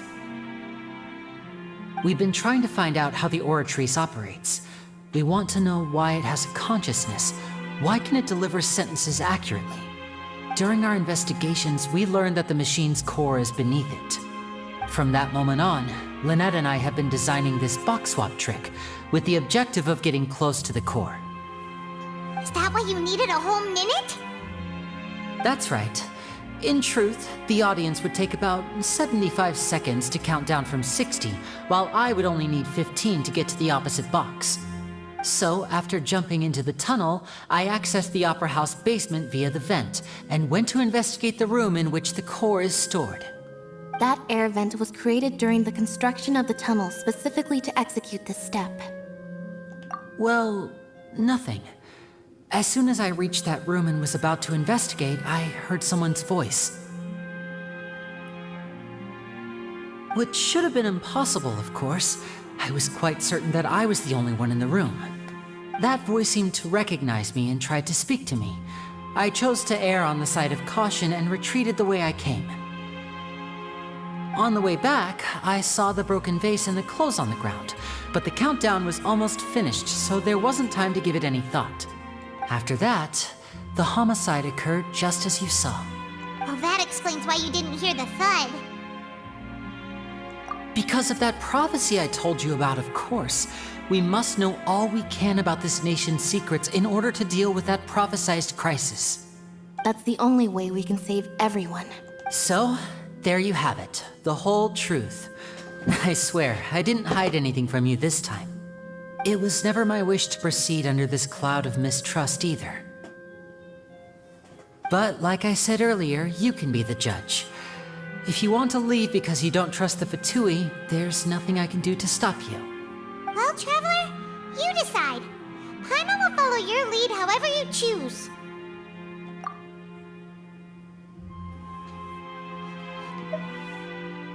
Okay, thank you. I believe I don't get to choose. The current problem is that the scales are tipped pretty badly against you two. If we want to refute the Hydro Archon's accusations, we're gonna need a seriously watertight defense. Huh? Oh, Paimon thinks she gets what you mean.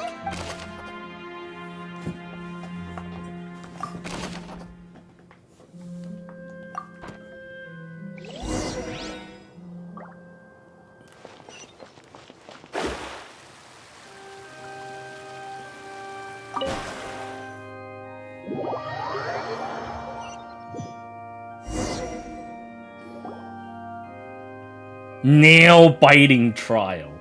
Both parties have returned to their positions. Let us continue the trial. When last we left off, Mr. Linney acknowledged the new evidence presented by Lady Furina as fact. Therefore, Lady Furina may continue stating her reconstruction of the events. That took long enough. Now then, if everyone would lend me their attention. At this stage, let's revisit that scene from Linney's perspective. You can identify loopholes in their statement.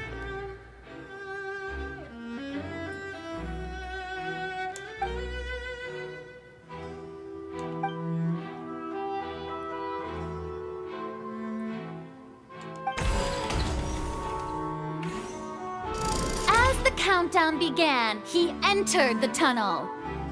When the flatbed trolley passed, he opened the box and got into an altercation with Halsey, which caused the loud thud. He did not realize that this sound could be heard by everyone in the Opera House, which is why he claimed earlier that he could not hear the sound. Finally, he used the vase to knock her out, before making her change clothes to prevent others from recognizing her. At this time, Cowell arrived in the tunnel, having heard that strange noise, and caught Linney red-handed. So Linney proceeded to knock him out too before stuffing him into that box. Afterward, Linney passed the unconscious Halsey to his accomplice through the magic box in the audience stands, before operating the devices such that Cowell's death would be ruled an accident. And there you have it. That's the truth behind what happened. Does the defendant's side have any objections to Lady Furina's description of the events? The key to refuting Lady Furina is the order of events, what Linney experienced, and what he saw.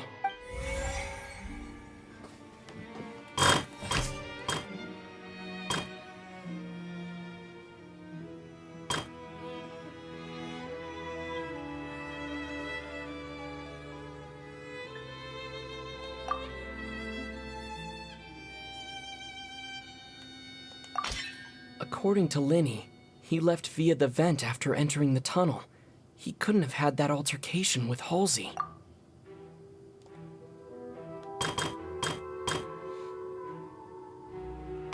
You know, this is one thing that I think that would kind of suck compared to Phoenix Wright.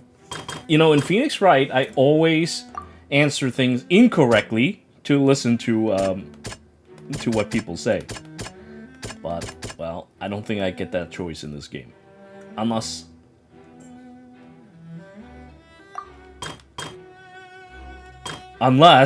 of course, someone can prove me wrong. But I don't see any way to get out of this menu and say all the wrong answers. Seems this won't...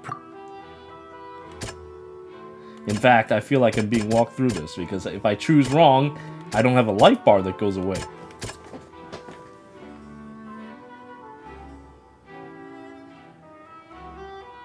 Yeah, I would always answer it incorrectly on purpose, just so I could listen to what people say. But instead, you know, I choose the wrong statements. And nothing happens. Anyway, okay, let's continue. Knox using his face and remove her clothes. We in the tunnel at this time.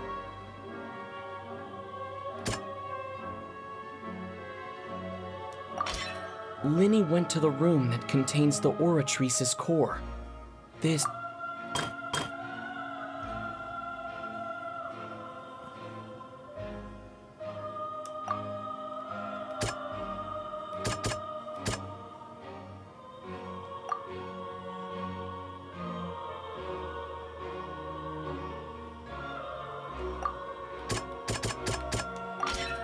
Linny did not take part in the underground altercation.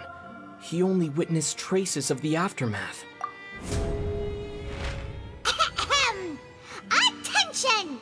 Ace Detective Paimon has something to say! When the countdown started, Linny did indeed go into the tunnel. But he immediately used a vent to access the Opera House basement, which is where the underground core of the Oratrice is stored. Well, Genshin has been acting like a visual novel this whole time.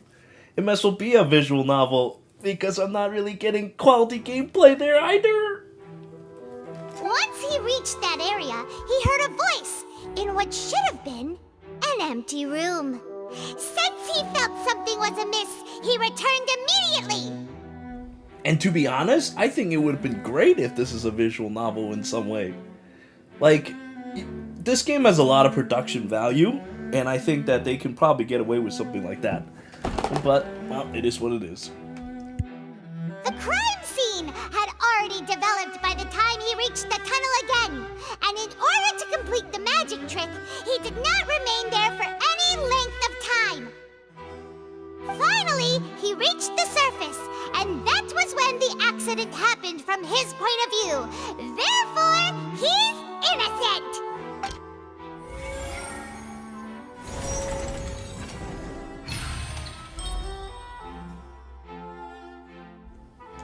Well, now I can leave.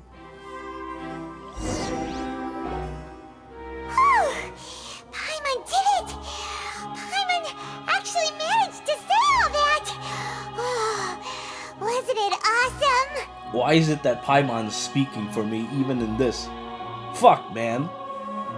In other words, you believe that he knew nothing of the incident? That's right! My reasoning? My reasoning?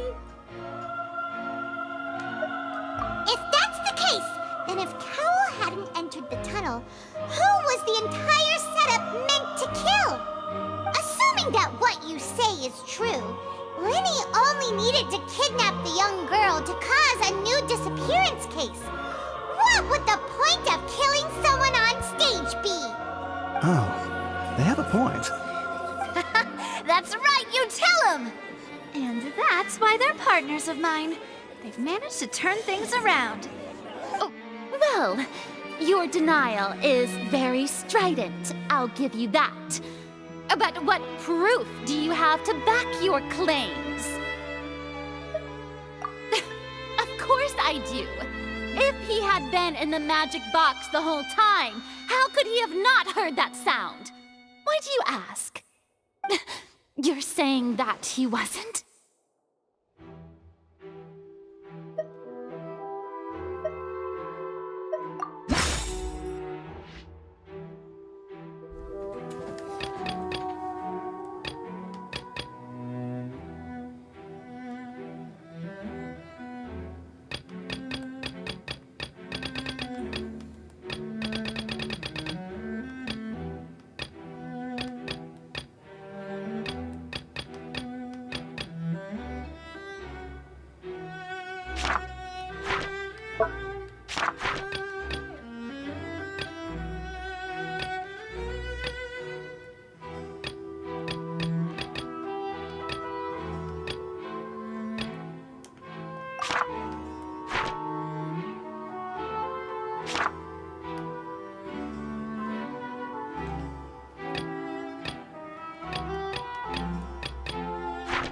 Ah.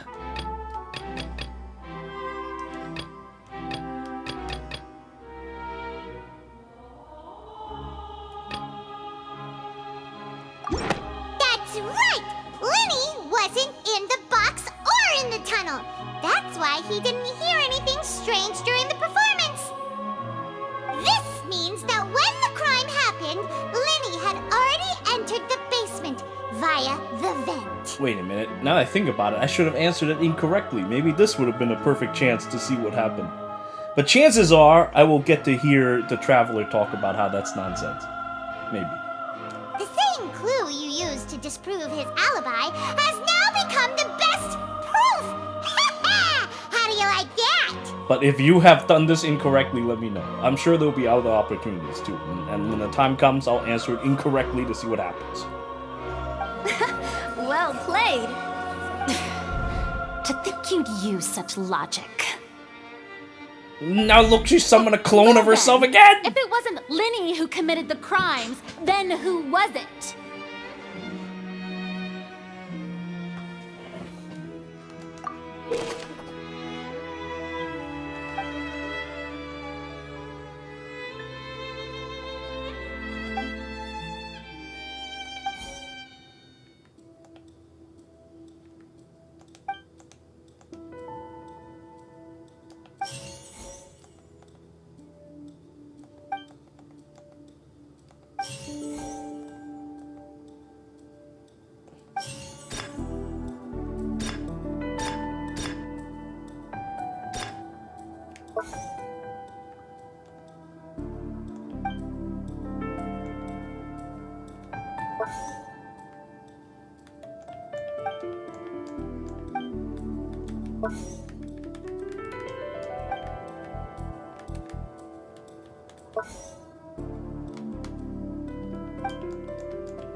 Halsey is the missing person and an ordinary audience member. The deceased's name is Cowell, Lenny's assistant. Could there have been a third person in... Halsey is the missing...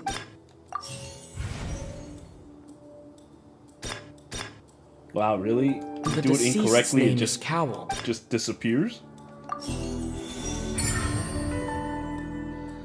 That really is walking you through it. Huh? That can't be right. Are you serious?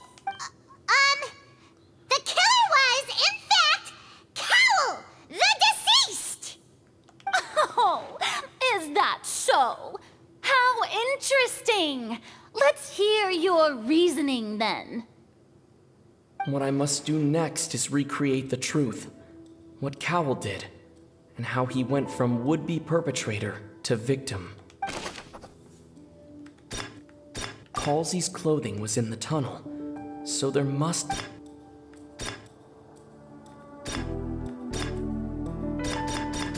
The deceased's name is Cowell.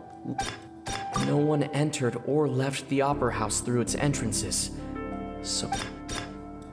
The deceased's name is... Halsey's clothing was in the... The sound we heard may have come from... Linny was not in the tunnel at that moment. It would have been tough for both people to fit into that vent. No one entered or left the opera... Oh. Okay, they all just got consumed?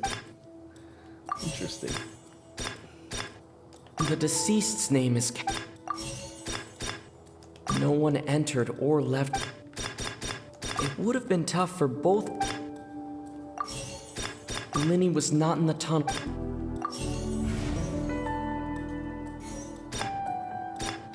Well, I like how every time you do it wrong, they The sound give you we less heard choices. may have come... Linny was not in the tunnel at... Oh, no, wait, but then we go back to these again. No one entered or left the opera house through its entrances. The deceased's name is Cowell. Halsey's clothing was in...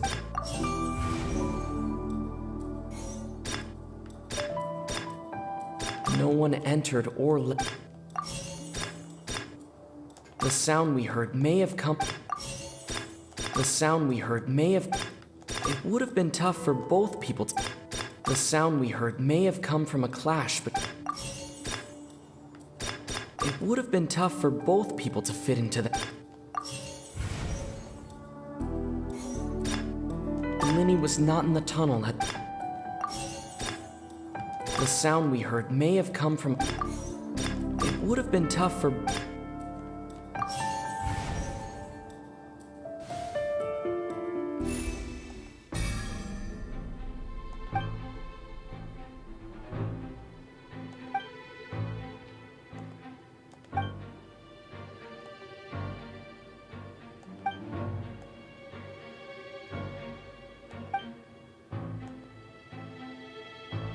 What's wrong, Traveler?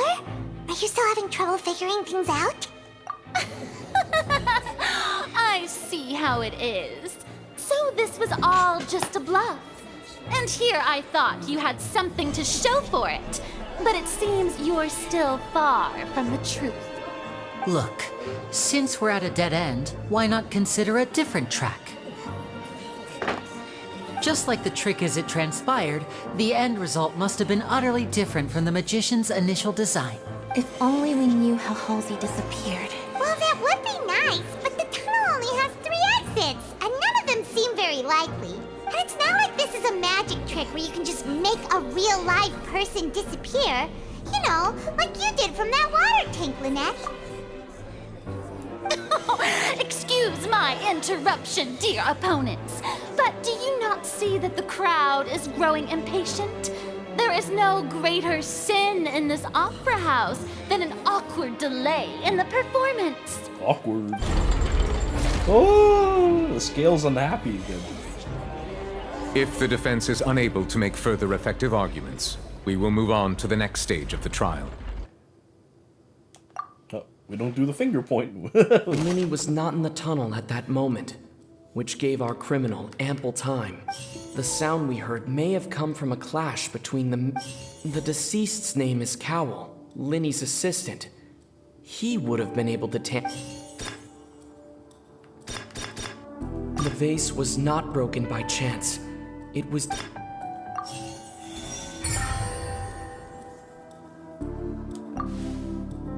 Oh, Paimon gets it! It all comes together if Halsey disappeared instead of being kidnapped. Lynette escaped from the water tank, vanishing gradually and leaving only clothes behind. If there's a similar method where a person could be transformed into water...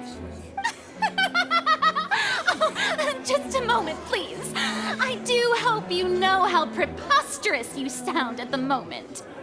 I don't know, man. Mona exists. Mona exists for a reason. And that's the exact trick she does. Minus the clothes being lost, which is a shame. It would be nice if she loses her clothes too. How could a person ever be transformed into water? This is reality we're talking about here, not some magic trick. Must we really? anyone, your friend Linny already knows this truth very well. Magic tricks are ultimately just illusions and misdirection. But Halsey's disappearance is very real. We're talking about two completely different things. Even so, I trust the Traveler's judgment. The truth must be out there somewhere. Perhaps some new line of reasoning may open if we try to gather all the focal points that don't make sense. Since Cal was the deceased, we haven't placed much attention on him. But given that we aren't making much progress with the case, it wouldn't hurt to have a look at his belongings, would it? People really do come up with all sorts of harebrained schemes when at the end of the rope. The way I see it, your suggestion that we broaden the scope of our investigation is nothing but a tactic for stalling the trial. Nevertheless, I believe that this is a reasonable request on the part of an attorney. Since the trial does indeed appear to be at an impasse, I believe that additional evidence may help us make more progress. Guards, please step into the lounge and examine the personal effects of the deceased, Cowell. We are still examining the items, but we have already made critical progress that we feel must be shared with everyone post-haste. We discovered several test tubes of fluid within Cowell's baggage, each labeled separately. Each sold separately. The notebook in his backpack claims that these fluids are water from the primordial sea. The primordial sea? The note's contents also indicate that Cowell belonged to an organization that sells illegal drugs and that he had an accomplice. The notebook has many entries concerning safe usage of these fluids, in which the keyword dissolve appears many times. One of these tubes was labeled Opera Epiclese, along with yesterday's date. It is empty. The notes also state that these dissolution properties work exclusively on people from Fontaine. It's likely that Halsey was chosen as some sort of test subject. As such, we believe that the defense's hypothesis is, in fact, supported by sufficient evidence. You've gotta be kidding! People dissolving into water? Could something so ridiculous actually be true? Wait a moment. This reminds me of a certain prophecy, but it's just a coincidence, isn't it? Huh. If people can become water, does that mean that the water tank's real use was as a means to hide water stains? And if Cowell was targeting that girl... Wait just a minute. Could that mean... You two, with me, quick! Demoiselle, wait! What about your partners? Let's go. What Just about trust me. your partners? Order! Order! It is undeniable that further examination of the deceased's personal effects has yielded some surprising results, but we cannot yet verify the veracity of these clues. Still, let us assume that these clues are indeed authentic, albeit with the understanding that Ms. Halsey has yet to be found. Guards, please continue examining the items along these lines. Mr. Linney, it appears your hypothesis is supported by the evidence, so please continue speaking. Of course. Thank you, Your Honor. If we uphold this hypothesis, I believe that many of this case's seemingly unrelated clues can be connected together. Right! Like the metal hook! That one didn't make sense at all. Let's think about this. Cowell's methods must have something to do with that water from the primordial sea.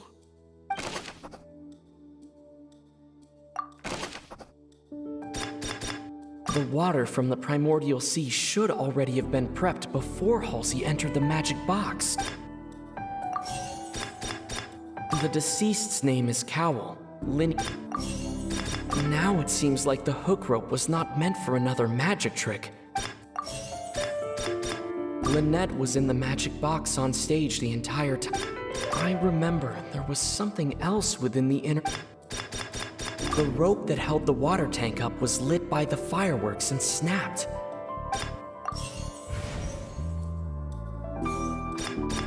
The deceased's name is Cowell. The water from the primordial sea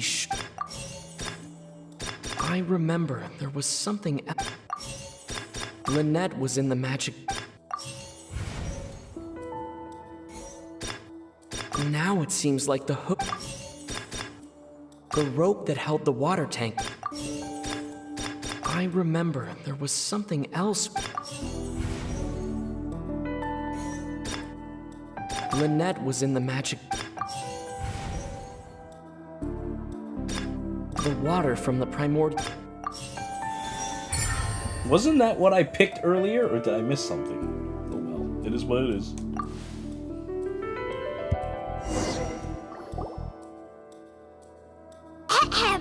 It's Ace Detective Paimon's time to shine again! In the original plan, Cowl would tamper with the water tank rope and the number selector securing his target. I like how you said the clothes are not from Fontaine. I would assume that this thing just turns people in the water, and since, well, clothes aren't people, they don't become water. But maybe you're right. Maybe the clothes didn't come from Fontaine. Maybe that makes sense, I guess.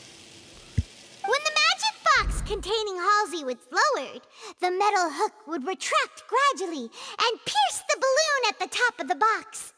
When the balloon attached to the box popped, the water from the primordial seed inside it would pour down and dissolve Halsey.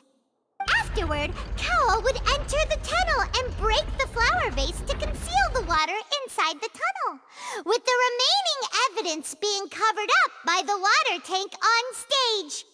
But he encountered something unexpected in the tunnel, and wound up being fatally hit by the same water tank he meant to use to cover his tracks. Huh. That does make sense. That actually links together a lot of the more confusing pieces of evidence.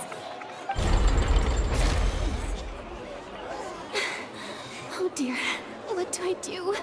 Even I think they sound convincing now. Have I falsely accused an innocent person?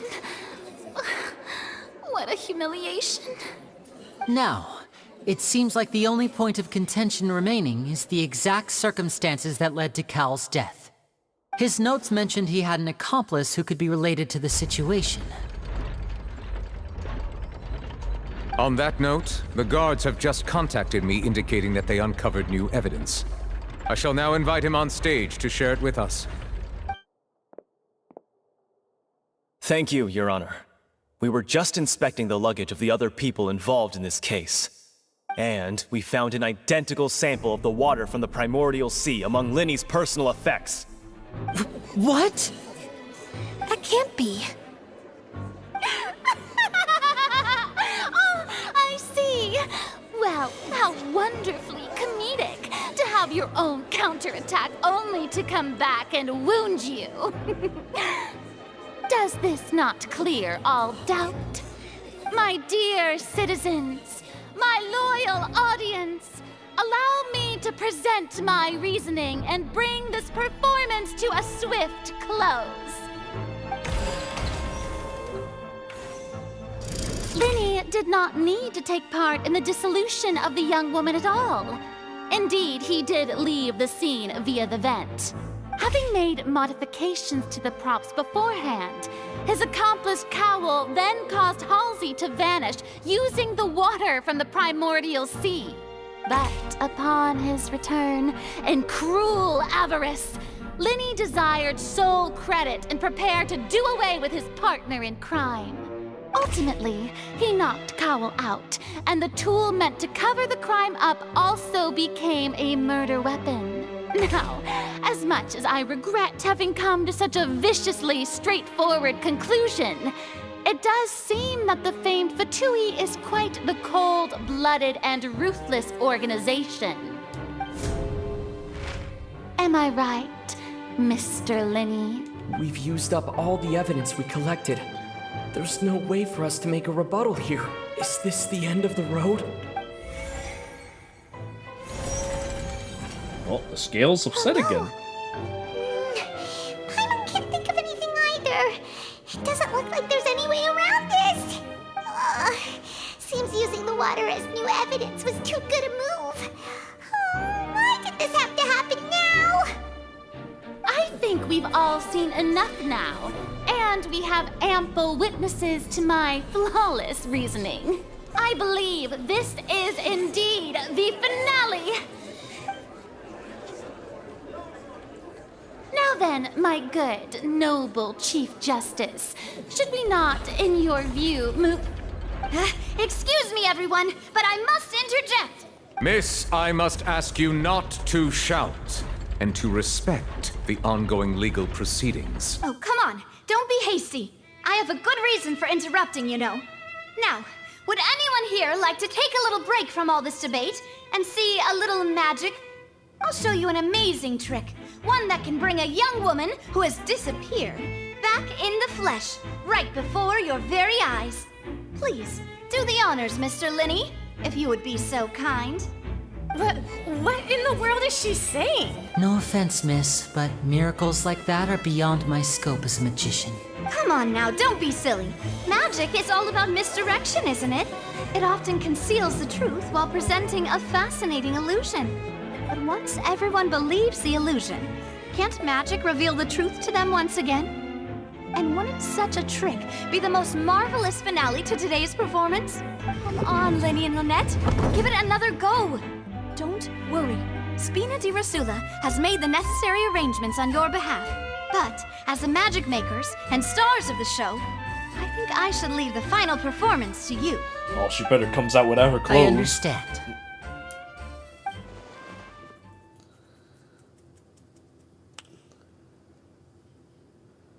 And voila.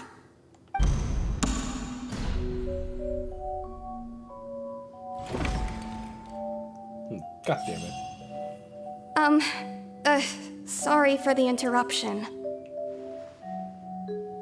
Wait, isn't that Halsey? So the whole thing about people dissolving wasn't true after all? To be clear, I'm only here because this person told me that if I testified, the merit of doing so would lessen my sentence. I was hiding outside this room listening to the proceedings because I was afraid that I would be the one put on trial. I was just feeling happy that no one had noticed me, and then before I knew it, she caught me. That'll teach you to underestimate us three.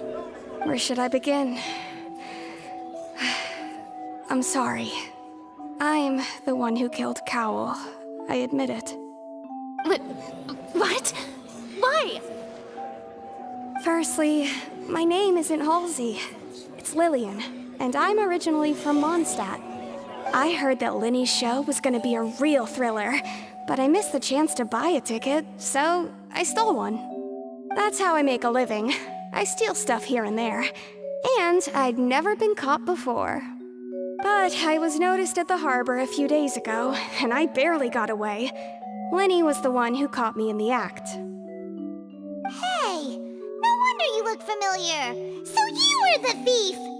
Liddy even mentioned that you were pretty skilled.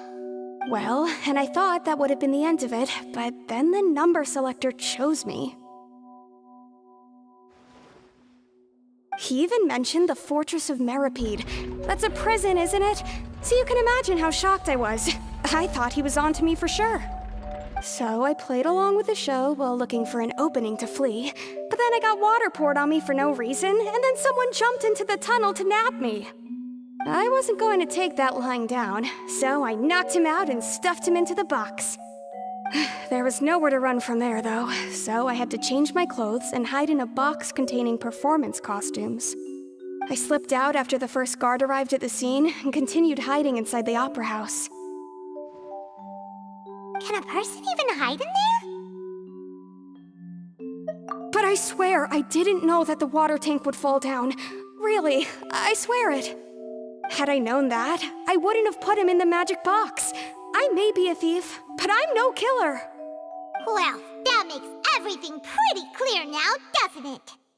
This time, we need to tell the entire story from Lily-Ann's perspective.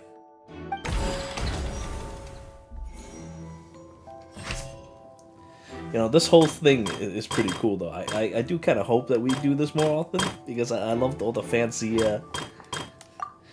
It looked like something that you would see in, like, a dueling game. I don't know. I guess I just really like the idea that the characters' pictures show up in the beginning.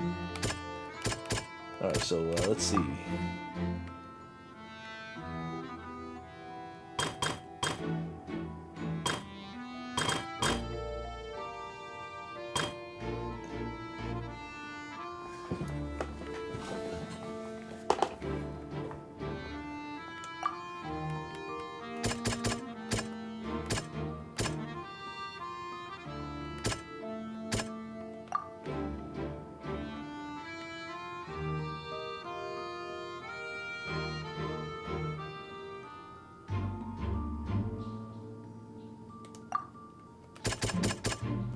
The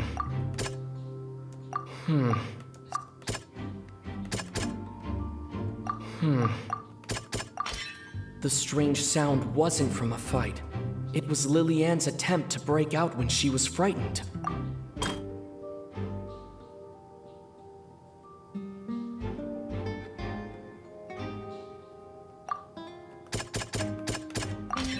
The flower vase was not broken to cover anything up, but it was smashed during the struggle between Lilianne and Cowell.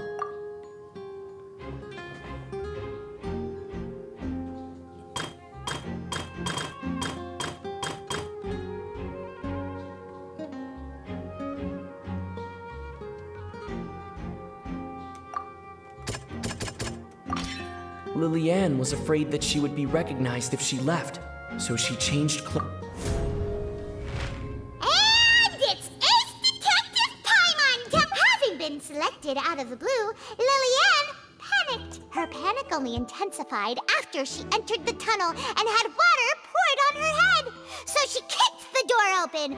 Hearing the commotion, Cowell leapt into the tunnel, only to discover that Lilianne had not dissolved. He did not know that Lilianne was not from Fontaine, but was a thief who made her way in by stealing a ticket. Mistakenly believing that the water from the primordial sea needed time to take effect, he tried to force Lilianne back into the box.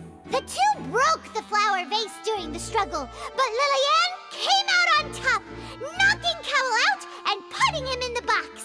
With no way of escaping, she changed her clothes and hid in the costume trunk until the performance ended.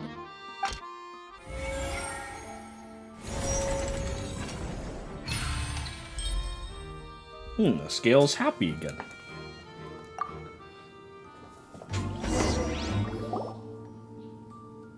She knew that she would have to go through guard inspection if she tried to leave afterward. So, she has been trapped in the Opera House these last 2 days. I mean, they did have a manga for this, but then, well, I don't think they continued it since. She had already become desperately hungry by the time we were chatting over macarons. So, she swiped 2 of them right under our noses. Talk about a sneaky thief. At this point, all the events that happened in the tunnel have now come to light. Ah, so that's the whole story. Bravo! Bravo! Now then, Lady Furina, do you wish to speak against the defense's statements? Please answer the question, Lady Furina. Also, if I may add, the trial has not yet ended. As such, I request that the prosecution not leave the room before the proceedings have concluded. What? Are you reading my mind now? No, I have no further arguments. I admit defeat. But really, could you at least have left me with some dignity? Wow, look at that! She's like a deflated balloon now. If there are no objections, then as the Chief Justice of Fontaine, I shall once again repeat the full sequence of events. The actual perpetrator of the serial disappearances, Cowell, selected his next victim from the audience reservation list. With some modifications to the selector, he could ensure that the pre-selected young woman would be chosen. To cover up any evidence while committing the deed, Cowell thought of allowing the water tank to fall, which would conceal the water left behind after the young woman was dissolved. He also tampered with the rope suspending the water tank, using the fireworks at the end of the performance to cause the tank to drop and hide the watermarks. He poured the water from the primordial sea into a balloon during the preparation of the magic box and stuck it to the box's lid. Finally, he passed the prepared hook on a rope through the gap in the magic box's door when bringing the young woman to said box. When the magic trick officially began, the box containing the woman was lowered into the tunnel, tightening the hook rope and bursting the balloon containing the water. If all had gone to plan, the young woman would be dissolved at this time. However, Lilianne was not from Fontaine and thus fled the box with a loud noise. Realizing that there was trouble, Cowell entered the tunnel and met Liliane. Thinking that the waters had not yet taken effect, he decided to proceed. However, his opponent was more capable than he thought, and he was overcome, knocked unconscious, and placed into the magic box, and thus became his own final victim. Liliane, according to her own statements, then changed clothes and hid until the performance ended, before hiding in other parts of the opera house. As for Linny, he was in the underground structures within the opera house, and was thus ignorant of these happenings. From this reconstruction of events, we can conclude that Linny, the accused, is in fact innocent. While there is much in Linny and Liliane's conduct that should still be investigated separately, this case, at least, can be handed over to the Oratrice to make the final decision.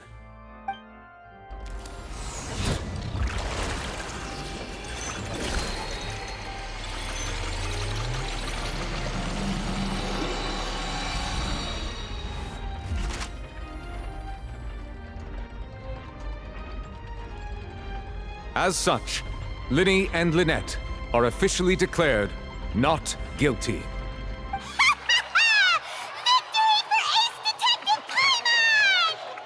Great work, partners. Thank you all. Thank you so much. Next, I think we deserve an explanation, Guard Vaughn. How did you find the water from the primordial sea in Linny's baggage? Right! Your discovery caused me to make a serious mistake, you know. Or was that not a discovery, but false evidence that you dared to bring before this court? I suspect that the accomplice mentioned in Cowell's notes was not Linny, but you, yes? I'm sure you know what you must do to lessen your sentence. Speak quickly! Unless you want to earn yourself a one-way ticket to Coupon Town. I was just following orders. We were supposed to place blame for the serial disappearances onto Linny, and thus cause suspicion to fall on the Fatui. The higher-ups said this was the best opportunity to do so. I was just following orders. I hear that shit from Nazis all the time. Come on. And now that your plan has fallen through, and the secrets of the water have been revealed, you have become a liability to said higher-ups, yes? Therefore, you would be wise to tell everything you know, and seek the protection of the guards. Yes, I'll tell you everything I know. Our boss discovered that the water can cause people to dissolve. It can also be made into a potion, which when extremely diluted, can cause people to experience unforgettable exhilaration. We've been in this business for a while now, and have made decent more off it. The disappearances were also the boss's idea. I mean, this is the boss we're talking about.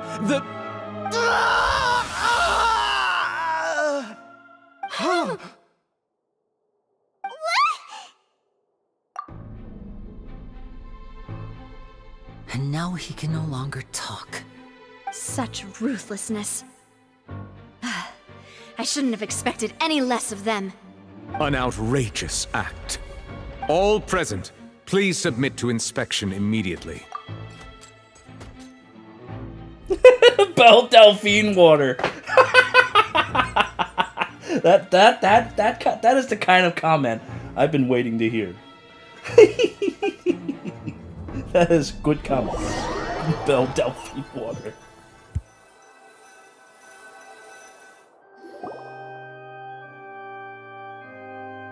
So, we're just going back now? That's true, but... Traveler, Paimon! Please wait. Linny... I know you may not want to speak to me right now. Maybe you don't even want to look at me. But still, let me thank you again for defending me to the end, even after you learned that I'm a member of the Fatui. I guess. But regardless, I'd like the opportunity to set things straight. I didn't approach you with any ulterior motives or ill intent. I've spoken to you as myself, just plain Linny this entire time. As for why I'm a Fatus, it's because the goals of the House of the Hearth align with those of an orphan like me. That's all. that was how Father, who you might know as the Knave, approached recruiting us back then too. The Knave? The one who controls the House of the Hearth? She's your father? That's right. And since we're here, I was wondering, would you mind hearing a story? It's about my past. Back when our parents first died, Lynette and I were left wandering the streets. To survive, I took to surreptitiously observing an older street performer who did magic. It took me several days to figure out how he pulled off his amazing tricks. I took my sister through several streets until we found a crowded corner, and we began to perform magic tricks there. To my surprise, we proved to be pretty popular, and we could at least stop worrying about where our next meal would come from for a time. But I didn't want my sister to remain a street rat together with me forever. Before long, an aristocrat came to me and claimed that he wished to take us in after watching my performances. So you went from orphans to nobility just like that? That was how we felt at first too. As if fate was on our side and we could say goodbye to those painful days. But I gradually discovered that while we were called foster children, he was really after my talent for magic tricks.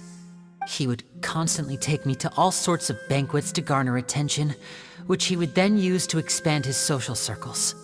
That doesn't seem too bad either. Better than roaming the streets at any rate. It took a while for me to realize just how dark his heart really was.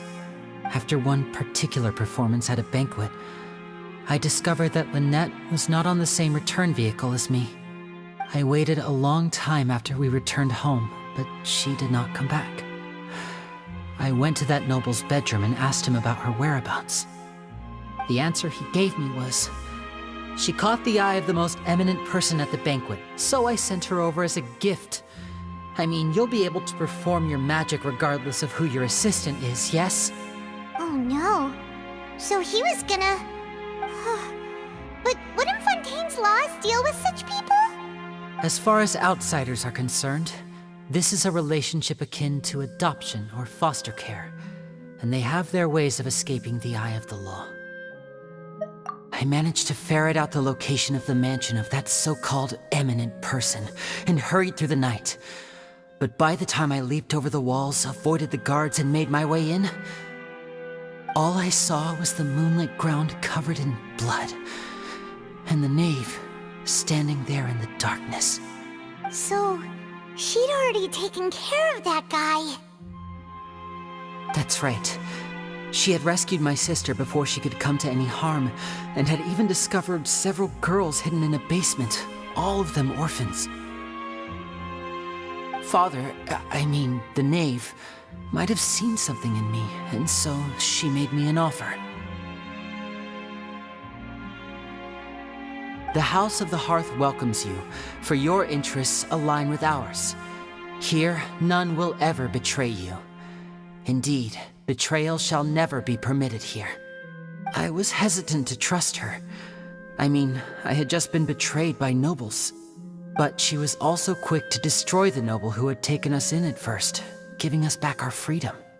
Oh, so that's how the two of you joined the House of the Hearth. She has her own plans. She has gained permission from the Furiza to first use the Gnosis' power once she obtains it. She plans to use it to find a way to break the prophecy and save Fontaine.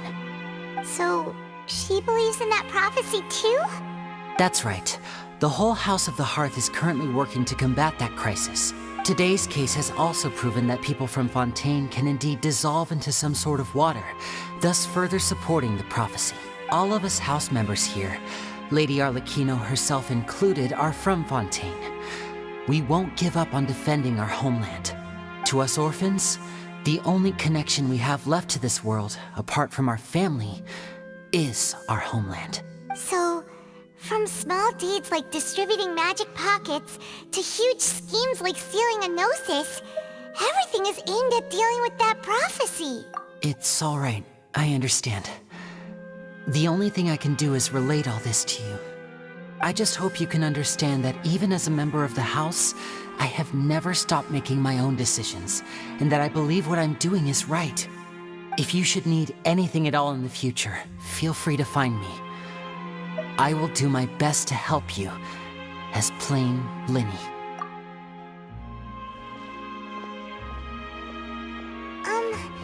Bye, Linny. I wonder why the Traveler acts like that.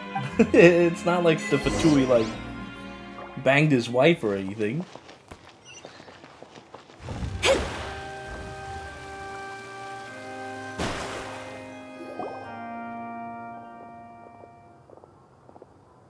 Hey there. What was with the disappearing act you pulled right as the trial ended? Were you looking for us, Navia? Well, this whole thing isn't exactly over, is it? I do feel that we're getting closer to solving the serial disappearances case, though. Don't you think so, too? Huh? What's wrong, my dear partner?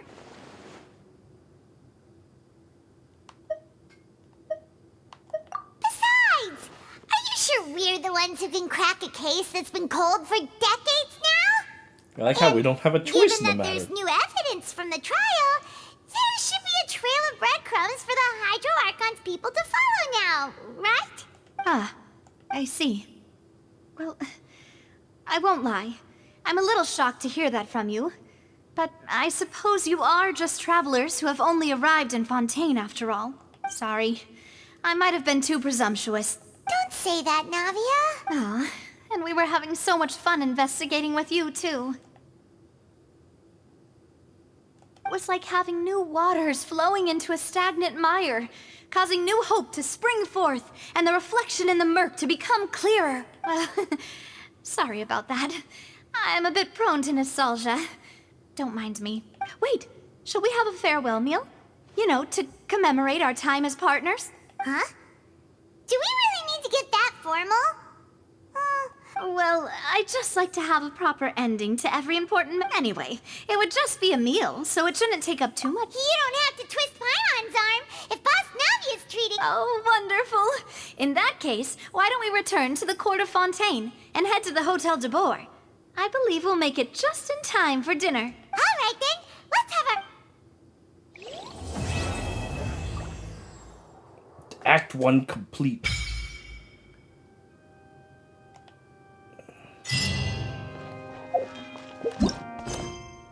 Well, I guess I'll take care of Act 2 tomorrow or something. But that was pretty interesting, right? A guy turned into water. That was great. I was just getting thirsty. But so far, I'm a little... I mean, Furina is very interesting, but I'm a little disappointed. She seems actually kind of weak. She doesn't actually, like, have much authority. You know what I mean? Like, she's incredibly weak. It wouldn't even surprise me if she's actually not the Archon. But I suppose we'll see things as we go. Oh, I get to call her out. Masterpiece of the Fontaine. So she just call your ass out. I know the truth. Alright, well, I guess that's it for today. I don't even want to spend my residence, so I'm gonna go because I have a man waiting for me. And we'll continue part 2 later! I'll have to go back on Twitch now.